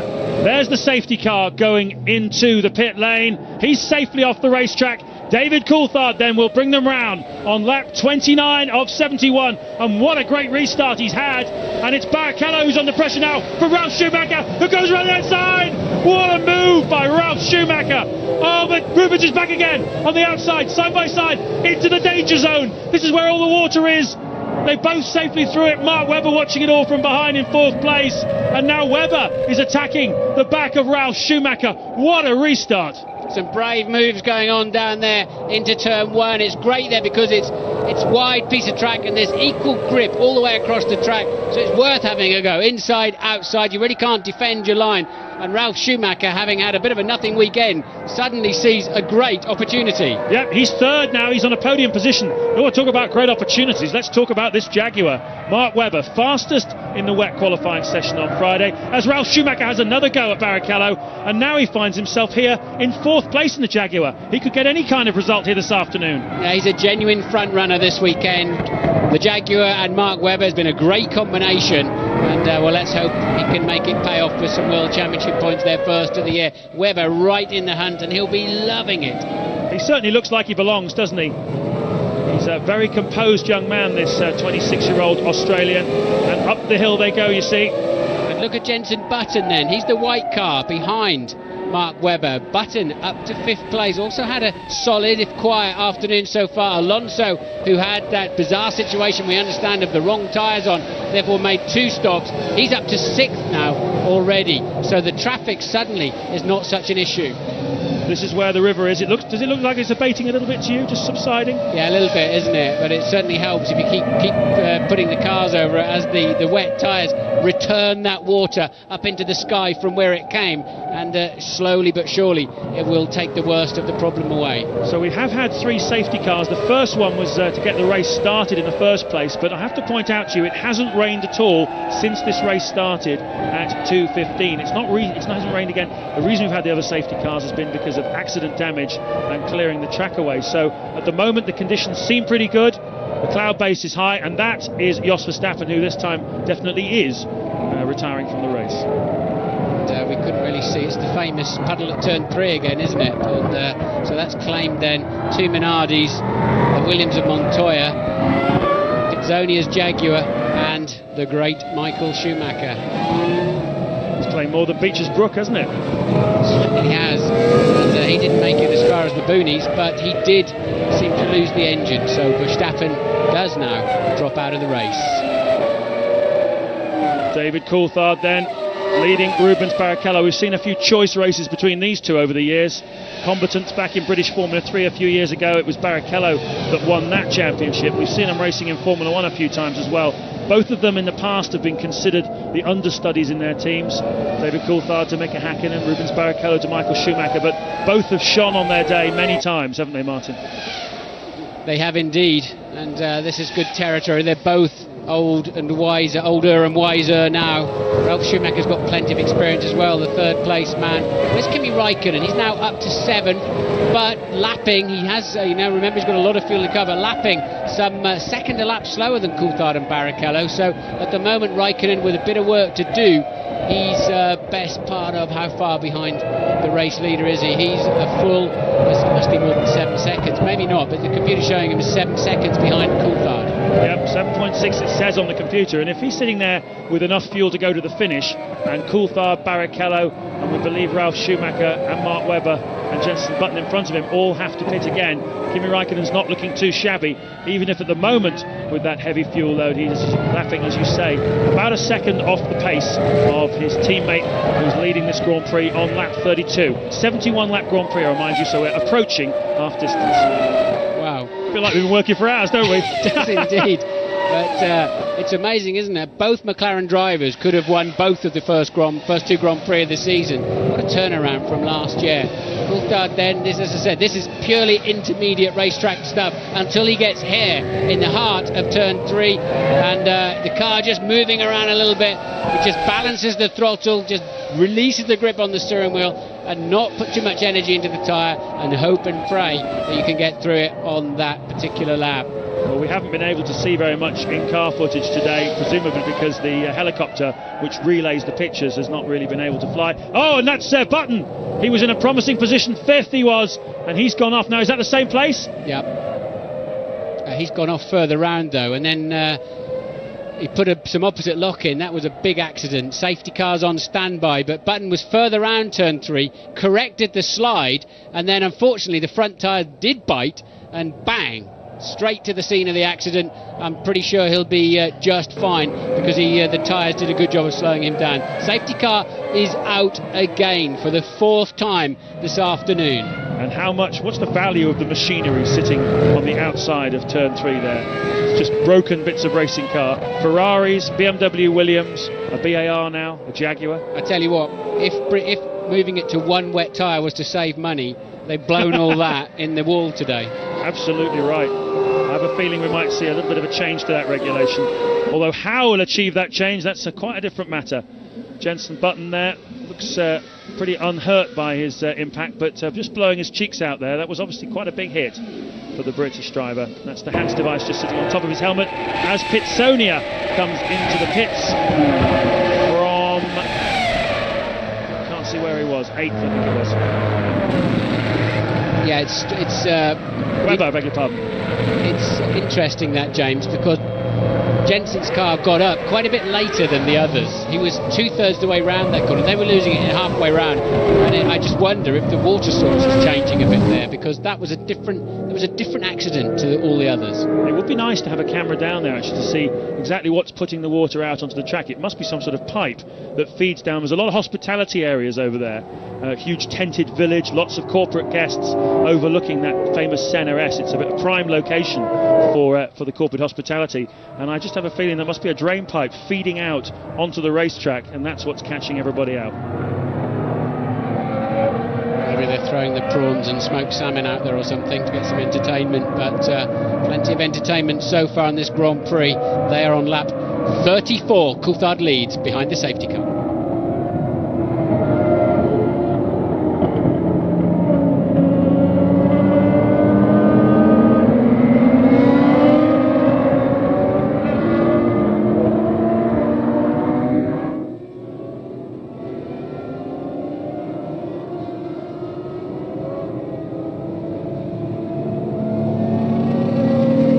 Intriguing strategic considerations here as Antonio Pitsonia walks back, still managing a thumbs up for the Brazilian crowd. And you can hear their response to him. It's not been a great start to his Formula 1 experience, Martin. He's not really shone at all in that Jaguar in the first 3 Grand Prix. He's really been a long way behind Mark Webber in pace and not really shown all that much. Yeah, he has. That's interesting.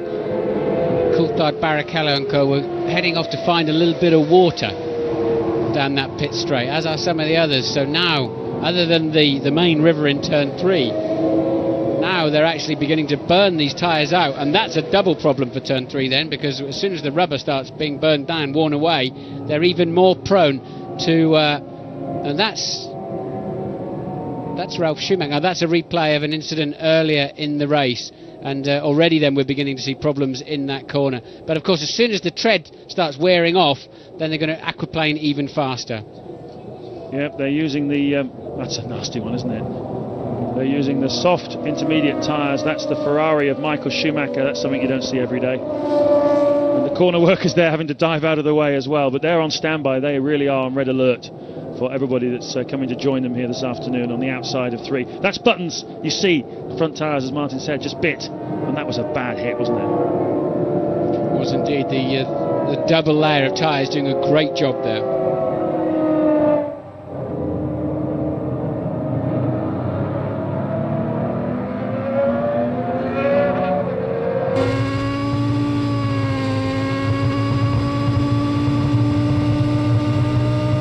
Lap 35 of this extraordinary 2003 Brazilian Grand Prix. We're on board with Rubens Barrichello. He's in second place. We're behind the safety car here for the 4th time this afternoon. It was raining very heavily at the start of the Grand Prix. It stopped. It hasn't rained again since, but there have been a number of incidents and accidents involving some pretty big names, including Michael Schumacher, Juan Montoya, Olivier Panis, and we are down to just 11 cars. Those are the cars you can see parked on the outside. It's all the trouble is on the outside of turn 3. It's a river that seems to be feeding water out, a drainage system across the track, and at various different points along the way it seems to be feeding it out at different places and at different flow rates, and everybody's been caught out. It'll be very interesting to hear the comments after the race here. Just 2 teams then that have both cars still in the race, and that is McLaren and Renault. Yeah, we've got a problem now though. The track is really getting moderately dry in places. It's going to start wearing those tyres out very quickly as D'Amata, 11th place man, the only Toyota in the race at the moment, pits. But as they wear those tyres out, they're much more prone to aquaplaning in that turn 3. Safety car in this lap then. Yep, indeed, and D'Amata took a lot of fuel on last time, so this must be showing how the tyres are wearing down. Ted, are you down there? Yes, James, and this is where Rubens Barrichello is going to be on the move, with the exception of turn 3, of course. The track is drying, and this is where the Michelins give out, and the Ferrari's Bridge zones come in. Back to you. Yep, D'Amata stalled it. D'Amata has stalled it, so that's a costly problem there for the Toyota driver. He's lost about 10 seconds. Ironically, I don't think it'll cost him anything, providing he catches the pack, and he knows that's why he's hustling it. Providing he catches the pack, which he will easily do before he gets before the safety car comes in at the end of this lap. But I don't think he'll lose anything in the end. But has Mark Webber made a very smart move? He's 10th at the moment, but he just pitted again, and we think he might put a lot of fuel in that car. Maybe Webber, of the fast guys this afternoon, maybe it's Webber that's now got the fastest car with the most fuel. Well, it's going to be very interesting to see how the relative performance of the 2 types of tyre works. Ferrari on the Bridgestone, and McLaren and Renault and Mark Webber on the Michelin. As the track dries out, which of the 2 tyres is going to be the best? Barrichello, they're just warming the brakes up, just blipping the throttle. And once again, as we've seen 3 times already this afternoon, and look at this, we're only at half distance, the field bunching up to let that safety car get away from it so they don't encounter it at that very, very high speed run across the start-finish line. The problem with Webber's strategy, as I said earlier on in the race though, is the tyres will give up long before the fuel tank does, especially in these drying conditions. Coulthard then getting on with it earlier this time, and away they go up the hill. This, James, is a race of survival. Just 11 runners then, and we're just at half distance. And across the start-finish line we go. It's something a bit like the Grand National, this, isn't it, really? A tough race. Very difficult to say who's going to win it. It's really more about survival than anything else. It's not about outright performance, even though all of these guys are true thoroughbreds. Anyone that can keep a Grand Prix car on the island and out of the Armco barriers is a superstar here this afternoon. And look how close they are. We've got just 11 cars left in the field at half distance in Brazil. Coulthard leading Barrichello, Ralf Schumacher 3rd, Alonso 4th. There you can see that Kimi Raikkonen now is coming up onto the back of Fernando Alonso in that Renault. Fisichella 6th. He's always a man for these dodgy seasons, isn't he? Very good on a slippery track. Jarno Trulli 7th, Frentzen 8th, Villeneuve 9th. Mark Webber, who's made that extra pit stop, has dropped him down into 10th place. And the last runner on the road is Cristiano D'Amata. Coulthard's mostly seen the back of the safety car this afternoon since he took the lead of the Grand Prix. He certainly appears to have the pace at the front of the Grand Prix, and they're just really squabbling big time behind him. Might only be 11 runners, but there's still plenty of action in the midfield. Alonso up into 4th, you can see him there, just behind Ralf Schumacher. Alonso then, and Raikkonen, the 2 young men that were such stars in Malaysia, have kept their head, kept their cars in line so far this afternoon. Yes, it really has been a bit of a lottery though. If it can catch out Michael Schumacher with just a river of water coming out, it couldn't catch anybody. Look at this though, this is Raikkonen attacking Alonso, side by side. Look how the car's bouncing as he tries to get the brakes on, and he's done it. A very clean move for position by Kimi Raikkonen. He's now up into 4th place, and he's got more fuel on board than the cars in front. Look how Ralf Schumacher is struggling to control that Williams. Raikkonen got a better drive through 3. He's going to be able to take the BMW Williams. They almost touch as they go down the straight. Ralph's on the right, Kimi's on the left. Ralf keeps his foot in it. Kimi tries the outside line. Can he keep it round? Yes. What a move. What a driver this guy is. I mean, what can you say? He's only 23. He's won his first Grand Prix already, and he just doesn't fear anybody or anything. That was spectacular, and it's like, I don't care what you do, I'm going to go a little bit faster. You go inside if you want. You take the racing line. I'll take the outside line then. And Raikkonen then spectacularly taking the place from Ralf Schumacher, and immediately will start turning his attentions to Barrichello just up the road. What a massive hero. So, look at Alonso. He's on the back of Ralf Schumacher as well as they come down towards the Junckau corner, about 65 miles an hour here in normal dry conditions, picking the throttle up then as they go up the hill. Earlier in the race, this was a few problems. People were having problems with grip here, but at the moment it seems okay. And has Alonso managed to get enough grip? One of the problems he's going to have here is the horsepower disadvantage to the BMW engine in front of him. It just doesn't allow him to get close enough, even though the car does appear to be pretty good under braking, doesn't it? Yes, it does. It was in Malaysia, remember, but Coulthard has just done a new fastest lap of the race, so it rather confirms that most of the track is getting drier, apart from the infamous turn 3 there. And Coulthard and Barrichello, pretty nip and tuck for lap time, just 0.6 of a second behind them. And surprisingly, they were a second faster than Raikkonen, although that included Raikkonen overtaking Ralf Schumacher, of course. Let's just give you an indication then of how this track has changed. When we were having heavy conditions, we were around about the 1 minute 30 range, low 1 minute 30s. They came down to 128s, 125s before the last safety car period. And now the front runners are lapping in the high 1 minute 23s. So that's how much the track has improved as the rain has gone away. It hasn't rained at all since the start of the Grand Prix, and you can see a dry line emerging now. So Coulthard leads by 0.6 of a second. Raikkonen 4.1 seconds behind second place man Barrichello. Ralf Schumacher's fourth, 1.4 seconds behind Raikkonen. Alonso fifth, just 0.2 behind Ralf in fourth. Fisichella sixth, Trulli seventh. Webber moving up now from that second stop to 8th. Frentzen, Villeneuve, who we haven't seen all afternoon, and De Matta. New fastest lap of the race, 1 minute 23.2 by Rubens Barrichello, and that is why he's glued to the gearbox of the McLaren. Almost a second faster then than he was the lap before. He's right up with Coulthard, who had not too shabby a lap himself, a 1:23.35. So the track getting faster and faster all the time. We're going to start to see the conditions changing here, and maybe, just maybe, we're not too far away from the need to switch to slick tyres. You can see there the track drying out. They can't. No way they can put slicks on. They'll never get round turn 3, James. They'll have to make a decision based on 20 metres of racetrack, because they're barely keeping it on the road with a treaded tyre, even if it's a shallow one, so the slick will just be straight off. They'll never build up or keep enough temperature to make it work, certainly not at the moment, but you do sense there's slightly less water down there, but they'll be keeping a close eye on it. But right now, slicks would be crazy. Ted.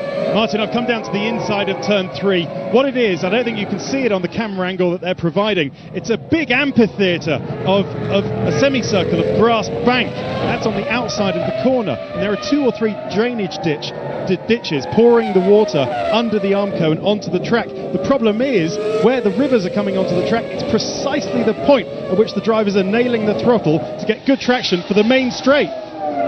Thank you for that, Ted, and there's a long walk down there. Thank you too. Alonso has passed Ralf Schumacher while we were listening to Ted telling us what's happening down at turn 3. Alonso then up into 4th place. Coulthard, a new fastest lap of the race, 1:23.1, but he still is only 0.6 of a second ahead of Barrichello. Raikkonen falling back, 1.6 seconds a lap at the moment. So at this stage of the Grand Prix, Raikkonen not so happy. He did pit later than the 2 in front of him, so maybe he's carrying a bit more fuel, but certainly his car's not in the zone right now. No, he's in third place, 7 seconds behind the race leader. Alonso is just 3 seconds behind him. Ralf Schumacher then has fallen behind Alonso into 5th place. Fisichella is just 3 seconds behind 5th place man Ralf Schumacher. There's going to be good points to be had for a number of these guys today.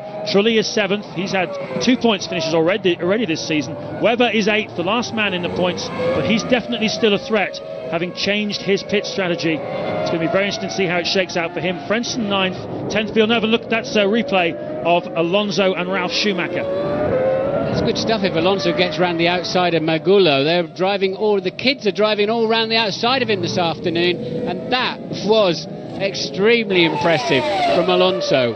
Around the outside of Magullo. That was actually probably taking too much of a risk in reality. Yeah, it was a very brave move. So both Fernando Alonso and Kimi Raikkonen, 21 years old and 23 years old, again attacking drivers here at Interlagos when conditions are difficult. Incident involving car number 8 under investigation by the race stewards, and that is Fernando Alonso. I wonder if it's anything to do with that move. Well, I doubt it, because I couldn't see any reason why. Maybe it's speeding or something in the pit lane, because he certainly didn't do anything wrong there, did he? But Coulthard really under pressure now. Barrichello just set a new fastest lap. They're just edging a 1/10 of a second up. There it is, 1:23.0. And in the middle of the lap, Coulthard, it seems to have enough grip, but for some reason, under braking, Barrichello can just take a few metres out of him. Drive-through penalty then for car number 8, overtaking under yellow flags. That was what the incident was. Presumably it was the move on Ralf Schumacher. What we couldn't see from the TV pictures was whether there were waved yellow flags down there in the corner where he passed him. I don't think there was. There's hardly enough cars. We seem to know where they all are at the moment. I tell you where I bet that was, James. Bit of a guess, but I bet he overtook somebody before he passed the start-finish line behind a safety car. You're not allowed to pass till you've crossed the start-finish line, and I don't know if 21-year-olds read the rule book properly. Well, they've got teams to tell them as well, but yes, it's quite possible, isn't it? Look at Rubens though, he's getting closer now to the back of David Coulthard, and one senses an attack coming here from the Ferrari driver. 29 laps to go here at Interlagos. Anyone could win this race, but Rubens is on the move. Yeah, Coulthard really struggling now with grip. In comes Alonso for the drive-through. Coulthard felt the need then to already go defensive. He knows he's beginning to struggle compared to Rubens Barrichello, but they're still pulling away from the rest of the field. At sort of 2.5 seconds a lap, these leading pair. They are absolutely hooked up. Well, both of them sense a chance to win. Rubens Barrichello was second last time out in Malaysia. David Coulthard has already tasted the winner's champagne this year at Melbourne, Australia, and he really senses a chance to get on top in the World Championship, particularly for both of these guys, as Michael Schumacher is not scoring any points this afternoon. The world champion has put his car into the tyre barriers and has been out of the race now for some time, so a great opportunity now for both of these guys. Yes, I wonder if McLaren will be thinking about a stop soon for Coulthard.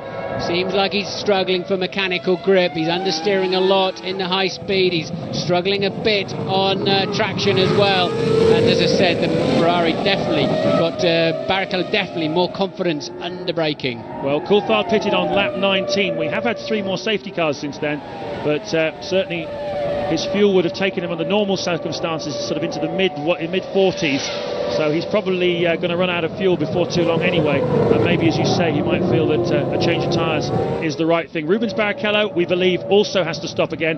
We think that Kimi Raikkonen might not have to. Certainly the way the safety cars have played into his hands. Fuel-wise, he may well be okay. It's really a question of the tyres. Will they last the distance? Well, if Raikkonen doesn't stop again, he's sitting pretty. He's just 11 seconds adrift at the moment of this leading bunch, albeit still 1.7 seconds a lap slower.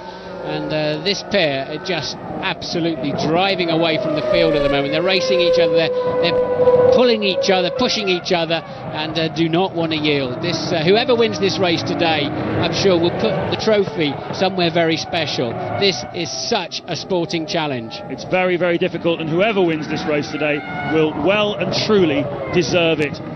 It's been a chaotic race, no question about it. Oh, that's Webber. He spun it. Same place as everyone else. Can he rescue? Yes, he can. Well, he's done something no one else managed to do, and he's still in the Grand Prix. Save of the day then for Mark Webber.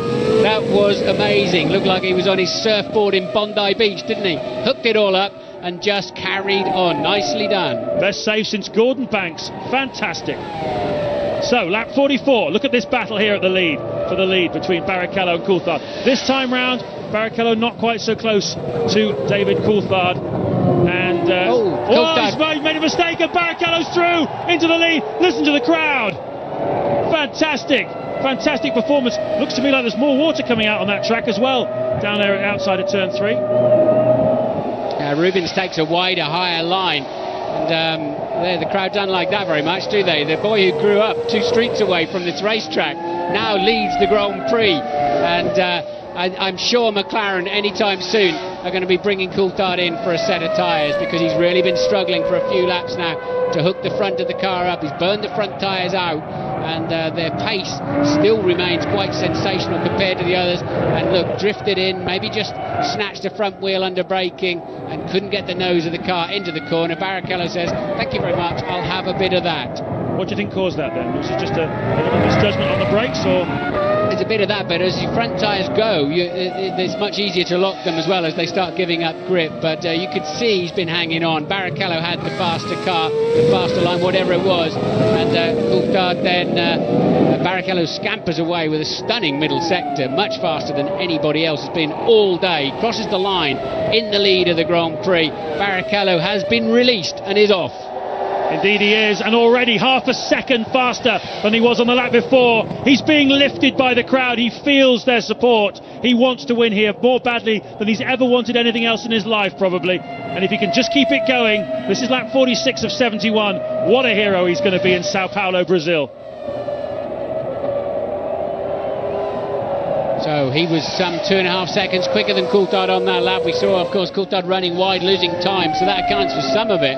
But right now, those Bridgestone Inters are just working beautifully for Rubens Barrichello. And look at that virtually dry line there, James, through Ferradura. Yes, it's interesting to look down on the timesheets here. Giancarlo Fisichella, a man to keep an eye out for. He's the highest placed Bridgestone runner after Barrichello. The guys between them are all on Michelin's, and Fisichella is lapping in the 124s. He's a good bit off the pace of Barrichello, but he's faster than all the guys in front of him. He's faster than Ralf Schumacher, Kimi Raikkonen and David Coulthard at this stage in the race. So perhaps you should just explain to us, Martin, the whole concept of a drying line and what this is doing, why this tyre is working better on the Ferrari than it is on the Michelin. Well, the construction of the tyre is one thing, and the compound, the rubber compound's another. And Bridgestone and Michelin are virtually diametrically opposed as to how they go about their Grand Prix racing tyre. And we saw in wetter conditions, Michelin definitely had an edge. But right now, the rubber, the tread on those Bridgestones are definitely hanging on better. He's 1.9 quicker than Coulthard, who's 1.6 quicker than anybody else. Barrichello flying off into the distance now, and you can't do that unless the car's underneath you and the tyre's working. And the drying line appearing, you're looking for it all the time, obviously trying to stay on the dry stuff as much as possible, but do you not have to keep these things quite cool as well? Yeah. Well, he's slowing, is he? Yes, he is. He's slowing, Rubens Barrichello. I don't believe it. He's retired here 8 years in a row. He was leading here last year and this happened. Coulthard goes past him. Raikkonen goes past him. Ralf Schumacher goes past him. And you hear that thump. That's thousands of hearts in Sao Paulo in the grandstands hitting the floor. Rubinho is out of the race. Oh my goodness. No. Nobody can be that unlucky. Both Ferraris out of the race then. No one could or should be that unlucky. What can you say? That's the 9th straight year he's retired here, and he had it won. Yeah, and if I was him, I'd get out of there. It seems to be safer on the racetrack today than on the grass. The number of cars have been flying across the grass. And Rubens Barrichello, well, you can't say anything. There's nothing to be said. The guy is driving beautifully. He had the car where he needed it, scampering off into the distance, and it just evaporates. You have to go back some way for the last time that a Ferrari didn't finish the Grand Prix, but lap 48, David Coulthard now will be feeling relatively comfortable, I would think. Kimi Raikkonen is his nearest challenger, and he's a full 15 seconds behind. Yeah, he's way quicker than the rest of the field still, and there's 38 minutes of this race remaining, James, with 24 laps, so it's going to be nip and tuck, isn't it, of whether it runs out of time or runs out of laps. Yes, that's certainly going to be an issue, no question about that. Coulthard too is going to have to make a pit stop before too long. He put in 6.7 seconds worth of fuel on lap 19. We've had a couple of safety cars, and well, if a picture could paint 1,000 words, then what would Rubinho be saying? No one dares approach him. He's such a nice bloke as well. He's such a genuine, proper bloke that he just the emotions must be going through his head now, and what have I got to do? What have I done wrong? Who have I upset in another life? Because, as I said earlier, he grew up 2 or 3 streets away from here. Oh, Coulthard getting a big slide into the Young Cow corner and hold on to it and heads into or towards another lap. When can we expect these McLaren in the pits? So difficult to work out. We don't know how much fuel they save behind the 4 safety cars. We can have a guess at it, and they use about half as much fuel, but this is a tricky afternoon. The engineers will know exactly, of course, in the pits, because they've got the information being beamed from the car. Ted? I'm just at the back of the Ferrari garage, Martin. I can tell you, I just spoke to Ross Brawn. I said, what happened? He said, I don't know. He's gone into the back of the garage, have a look at the telemetry screens, see what he can find out. I'll let you know as soon as we know. Ross Brawn there, the technical director of the Ferrari team, obviously having a bit of a look at it. Ralf Schumacher has dived into the pits, so he's the first of the front runners to make his second stop of the afternoon. He's taking on fresh rubber, that's what he needs. He's also getting some more fuel. That'll fuel him to the end of this race, no question about that. He came in from 4th position, and he will feed back in behind Trulli, Alonso, Frentzen as well. Hey, this guy's 3rd. Giancarlo Fisichella in the Jordan on the Bridgestone intermediate tyres is in 3rd place in the Grand Prix. Now, we haven't really seen when he made his pit stop earlier on. He came in, we know, on lap 7 and put a lot of fuel in the car, so we presume he has to come in again as he just puts another lap there on Cristiano De Mata, but he's a figure. Yeah, but look at that McLaren. That's Kimi Raikkonen, 2nd place man. Raikkonen had a very slow lap last time around, 4 or 5 seconds off the pace. So Fisichella now just 2.5 seconds adrift of the 2nd place man. Jordan desperately needs some points this afternoon. Furman's out of the race, broken suspension. Be surprised if Furman's car didn't have a tag earlier on in the race. But Fisichella then homing in on Kimi Raikkonen. Yeah, Jordan yet to get off the mark this season on the points table, so this would be a great result for them if Fisichella could get himself up onto the podium. His 3rd place would be great. 2nd, well, what a reward that would be. New point system this year, 8 points for 2nd place, 6 for 3rd. Hey, look out the window, James. The crowd are leaving. Some of the crowd are leaving. Their man is out of the Grand Prix. And how many Brazilians we got left in it at the moment? Pizzonia's in the wall. De Mata's still running in 10th place, but a lap adrift. And so their main man, Barrichello, out of the race, and they're going home. A few of them, but they're going home. Well, there have been yellow flags been shown at turn 5 for some time now. They've taken those in, and clearly a lot of drivers have to be very careful not to fall into the same trap as Fernando Alonso, who overtook a car under waved yellow flags. If you add that problem that he had to the problem of having to come in again for tyres because for some reason he was on slicks at the wrong moment, and Alonso being in 4th place looks like quite a mighty effort, really, considering the setbacks he's had. Let's face it, he's only 28 seconds behind the race leader after all that's happened to him. Yes, but again, if he caught the snake up behind the safety car, another stop wouldn't have actually cost him anything in terms of racetrack time. Coulthard leads by 21 seconds last time around, and he's now lapping in the late 1 minute 25s. When will he have to stop? Does Kimi Raikkonen have to stop? And Coulthard, if not, I would have thought Kimi does, I have to say. But, David just hanging on to it. But that's the point I was talking about. As soon as the tyres start wearing, you're going to start aquaplaning earlier.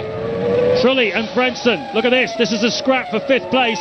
You saw Villeneuve get a mighty slide on there through the left-hander leading out of the back straight. And these 3 right together, 5th, 6th and 7th. Frentzen, Trulli, Villeneuve. That's a fantastic scrap going on. They're about a half a minute behind race leader David Coulthard, and these conditions not getting any easier at all. The tyres, as you say, Martin, wearing away, and this is a very difficult time to be on the racetrack. Yes, if you've got fresh tyres on, you've got a much better chance of getting through turn 3 there. So we've got 10 runners then, and of course points paying positions for the first 8. So that's why it's rather frantic. Ralf Schumacher's now back in 9th, De Mata 10th. So a great opportunity for World Championship points today for Jaguar, Jordan, and Toyota maybe not. Certainly Sauber with Frentzen in 5th place at the moment if he can stay there. But I tell you, the man to watch at the moment is Mark Webber. That last lap was his fastest of the race so far. The fuel load that he put on is starting to wear off, and his performance already this weekend has been fantastic. He's trying to catch these guys. Look at Villeneuve sliding the car everywhere as De Matter gets out of the way for these guys, and Villeneuve's trying pretty hard as well. But Webber is trying to catch onto the tail of this scrap. Raikkonen has now speeded back up again. He's now closing the deficit to David Coulthard. And look, Villeneuve trying and looking. We've seen so many cars passed on the outside, the inside, everywhere. Villeneuve up on the curbs, he'll lose a lot of traction. And watch the Renault just pull away from him. You cannot run the curbs in these conditions. You can't always help it. Fisichella is pushing hard as well. He's just done his fastest lap of the race, and he's pushing Raikkonen along, and they're catching race leader David Coulthard. Meanwhile, Mark Webber took 2.5 seconds out of that bunch on that lap, so he is closing right in. There he is at the top of your screens. He's just going to dispatch Cristiano De Matter, the back marker. He'll get out of his way, and then Webber will be joining that scrap too. It'll be a 4-way battle for 5th place. So on lap 52, McLaren are getting ready then for a pit stop. We presume it's going to be for David Coulthard. Certainly fuel-wise, he's ready for it, and tyre-wise, he's desperate for it. Yes, I think Coulthard's going to have to go and take this race today. Although he's got an 18.4 second lead, we've seen him really struggling with grip for probably 10 laps now. They want, we've got 20 laps to go, 19 at the end of this lap. The race leader, we're pretty sure, is going to pit, and indeed he does. Look at the water standing in the entry of the pit lane.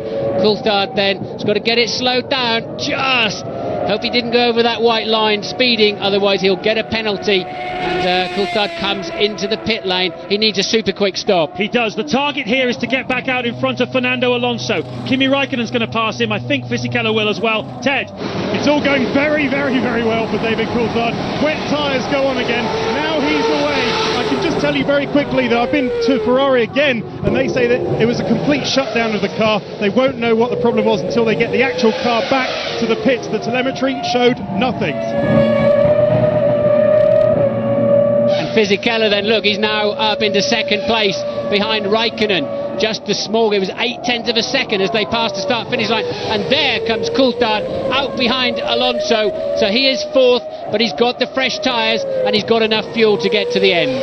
Yeah, we think Raikkonen also has enough fuel to get to the end. We don't know about Fisichella, but I think he must have to stop again. Alonso's been into the pits more times than most of the mechanics this weekend.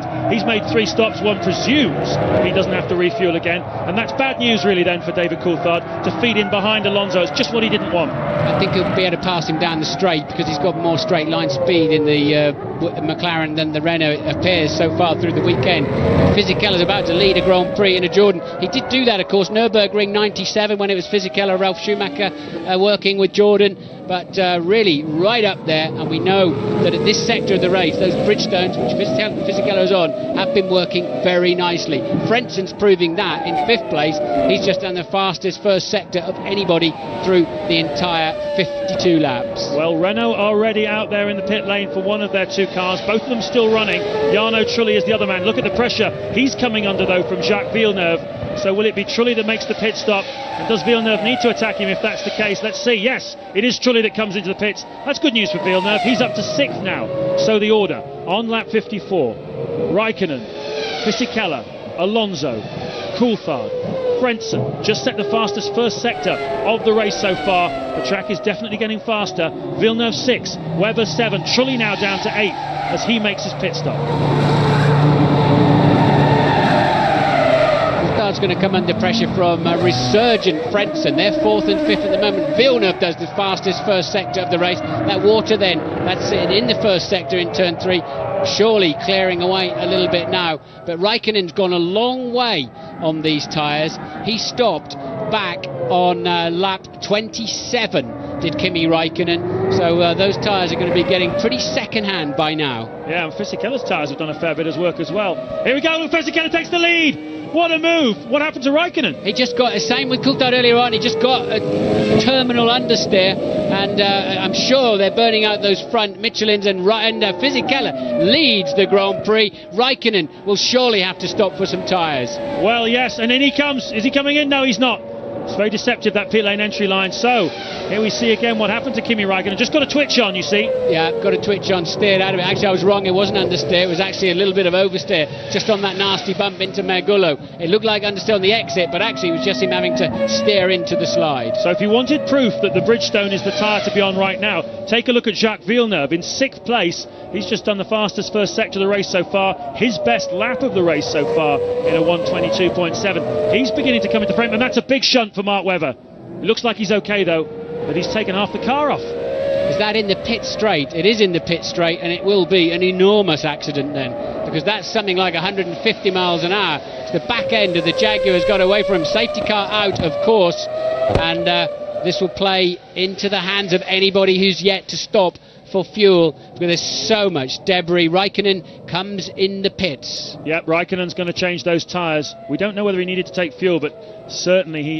yep, Fisichella coming in as well, the race leader for Jordan. Looks like the Jordan team are beginning... Well, I haven't seen actually the Jordan team getting ready out there. Not sure that's the case, but certainly McLaren are ready for Raikkonen. That was a nasty shunt, wasn't it? So who's going to lead this Grand Prix then? Fisichella and Raikkonen, we think, are stopping.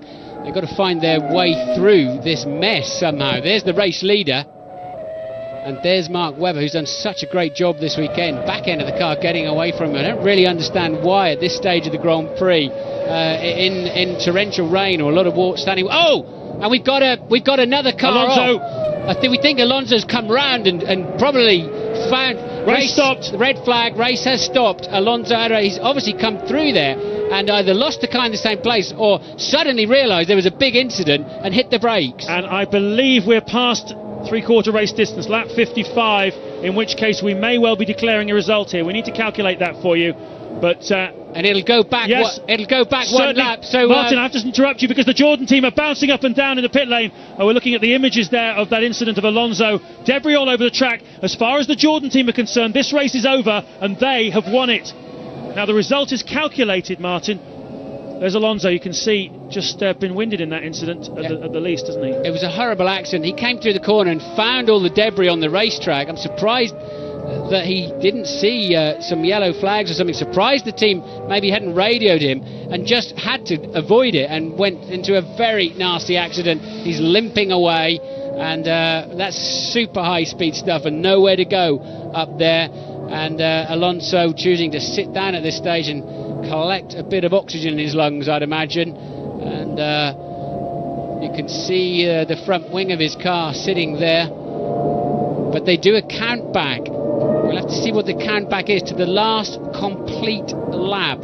So was it Raikkonen or was it Fisichella? Yeah, what lap did Fisichella pass Raikkonen? Oh! Nasty. He hit the stationary tyre, of course, and terrible accident there for Fernando Alonso. I just cannot believe, with flags and radio, he wasn't aware that was all situated on the high part of the racetrack here. He's taken a big hit there, hasn't he? That was a very, very nasty accident for Fernando Alonso. Let's hope he's okay. He's sitting down, and you can see the medics have got to him very swiftly. So, well, we came on the air saying how could we possibly explain to you the circumstances that had led up to this Grand Prix, but it'll take some time to pick the bones out of this one. There's Kimi Räikkönen. You can see he's got new tyres on that car. We're waiting to see whether or not we are going to restart it. Certainly if we're more than 75% of the way through the race, then that would be a result, and I think we are more than 75% of the way through this 71 lap Grand Prix, and those pictures tell their own story. That is the Jordan team. In the foreground there is Nessie, one of the truckies who joined that team from Arrows, and he's obviously been a good luck talisman for them. That's Alonso there, just getting treatment. Martin? I'm just reading Article 160 here of the regulations that should for any reason the end of the race signal be given before the scheduled number of laps are completed or the prescribed time has been completed, the race will be deemed to have finished when the leading car crossed the line before the signal was given. So he did cross the line in the lead, didn't he? Fisichella wins the Grand Prix if they choose not to restart, and you have to believe with 27 minutes remaining, and that's a Jordan on fire in the pit lane. It's Fisichella, of course. The car's on fire, the race-winning car in Parc Fermé has caught fire. Well, if ever you wanted a bizarre day, this is surely it. Take it easy to the airport. It's just all happening, isn't it? As Eddie Jordan, Fisichella passed him, of course, in Megullo, didn't he? So Junkai crossed the line in the lead. It wasn't on the red flag lap, it was the lap before. So the winner of the Grand Prix, if they choose not to restart, there are 27 minutes remaining of the Grand Prix, but we're running out of time.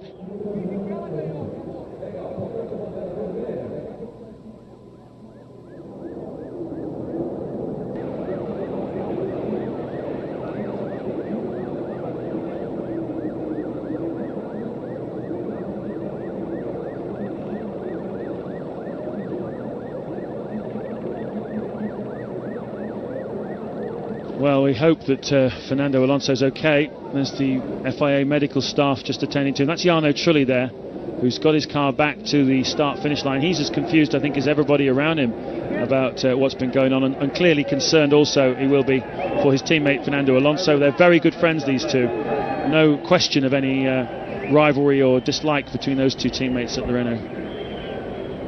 Jordan there, running down. Well, it's been a while since Eddie Jordan has won a Grand Prix, isn't it?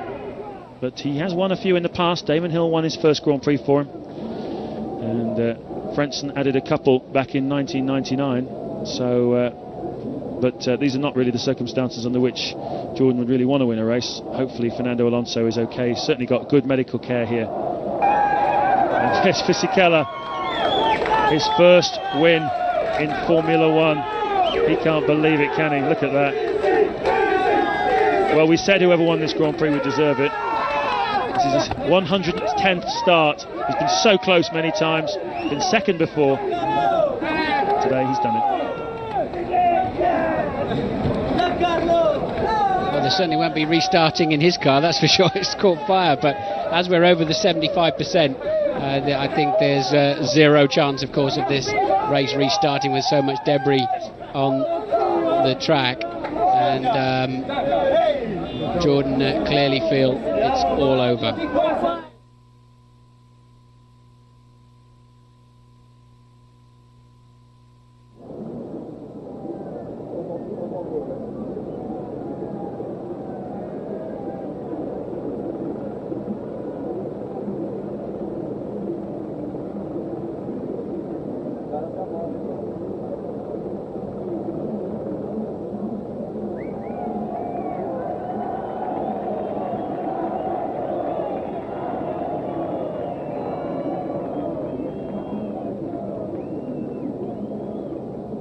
Welcome back to Interlagos, Brazil, watching celebrations of Giancarlo Fisichella's first Grand Prix victory in his 110th Grand Prix. James Allen and Martin Brundle with you. It's been an extraordinary afternoon's racing. Fernando Alonso has been injured in an incident which has brought this race to an end, and we hope he's going to be okay. The medics are with him. He's waving his hand to the crowd, and he hit a loose wheel very, very hard, so we're a little concerned about him at the moment, but certainly the Jordan team deserve their celebrations. Yes, the race is absolutely, unquestionably over. They have completed more than 75% of the laps. It's Article 155 in the regulations, just reading it here. Case C, can you believe? There's a case A, B and C, but whichever way you read it, the race is over. Amazingly, Fisichella's car caught fire in the Parc Fermé anyway, so he wouldn't be restarting. How sick is David Coulthard going to be feeling? He was leading the race by 20 seconds, pitted the lap before for a scheduled stop, and one or two more laps into the race, and he'd had it won easily, but he didn't. He had to pit, and that's when the accident happened. And that then leaves a finishing order along the lines of Fisichella, Raikkonen, Alonso, Coulthard, Frentzen, Villeneuve, Ralf Schumacher, Jarno Trulli. Webber was 9th, and of course had the first big accident. I don't know why he lost it up on the top of the hill, whether it was technical or whether, I can't believe it just got away from him on that part of the racetrack. So it's going to have a rather bizarre scenario here where the man on the podium is not going to be there. Fernando Alonso is in the back of an ambulance at the moment. He's been classified 3rd again, as he was in Malaysia a couple of weeks ago, but he's currently in the back of an ambulance on a stretcher, so he will not be on the podium, I don't believe.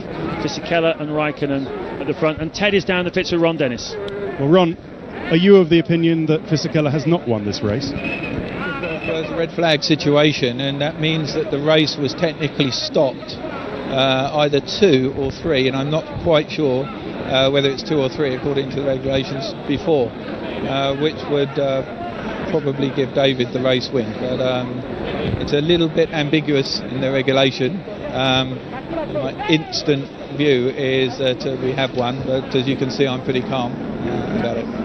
What did we see on page 3 though? That seemed to say that it was the end of the lap on which the red flag was thrown. I think 5 minutes from now we'll know, and I could easily be wrong. What's the process now, Ron? What are you going to do now? Well, there's nothing for us to do. It's regulations. I think quite clear, but we'll see what the outcome is.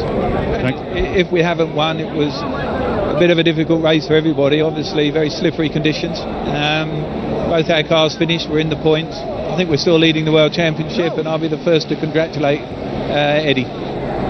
Just read you that regulation again. It doesn't agree with what Ron is saying. The race will be deemed to have finished when the leading car last crossed the line before the signal was given.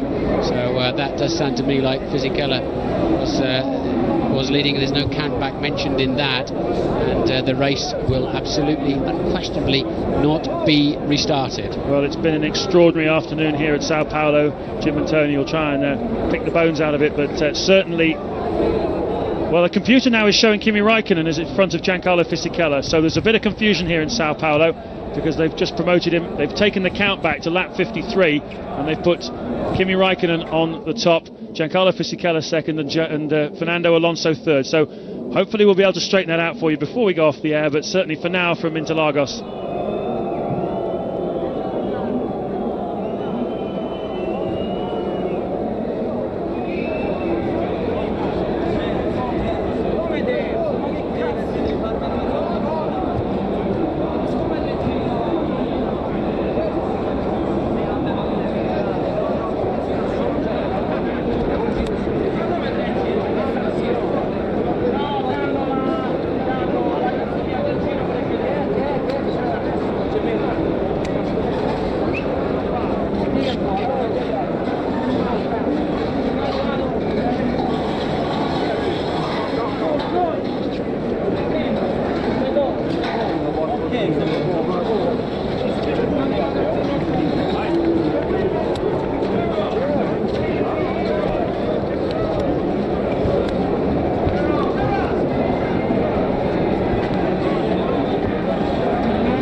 Ron, not 5 minutes as you said, but more like a minute and a half. Now Kimi's in the first place, but it was a little bit early to celebrate. I hope they're very clear in coming to this conclusion, because it's not quite as clear as you'd think, but it's certainly our opinion that he won the race. As you said, you would have congratulated Fisichella, but what a fantastic race for Kimi. I mean, he was up, he was down, now up again. Yeah, I mean, the tyres were the key, and of course, as the circuit dried, it's clear that the Bridgestones had the advantage when it was wet. We had the advantage, and we're just struggling with the tyres overheating. So at the end of the day, it was a tough race for everybody. Obviously, a lot of carnage out there. Great that both cars finished, and again, extended the lead in the championship.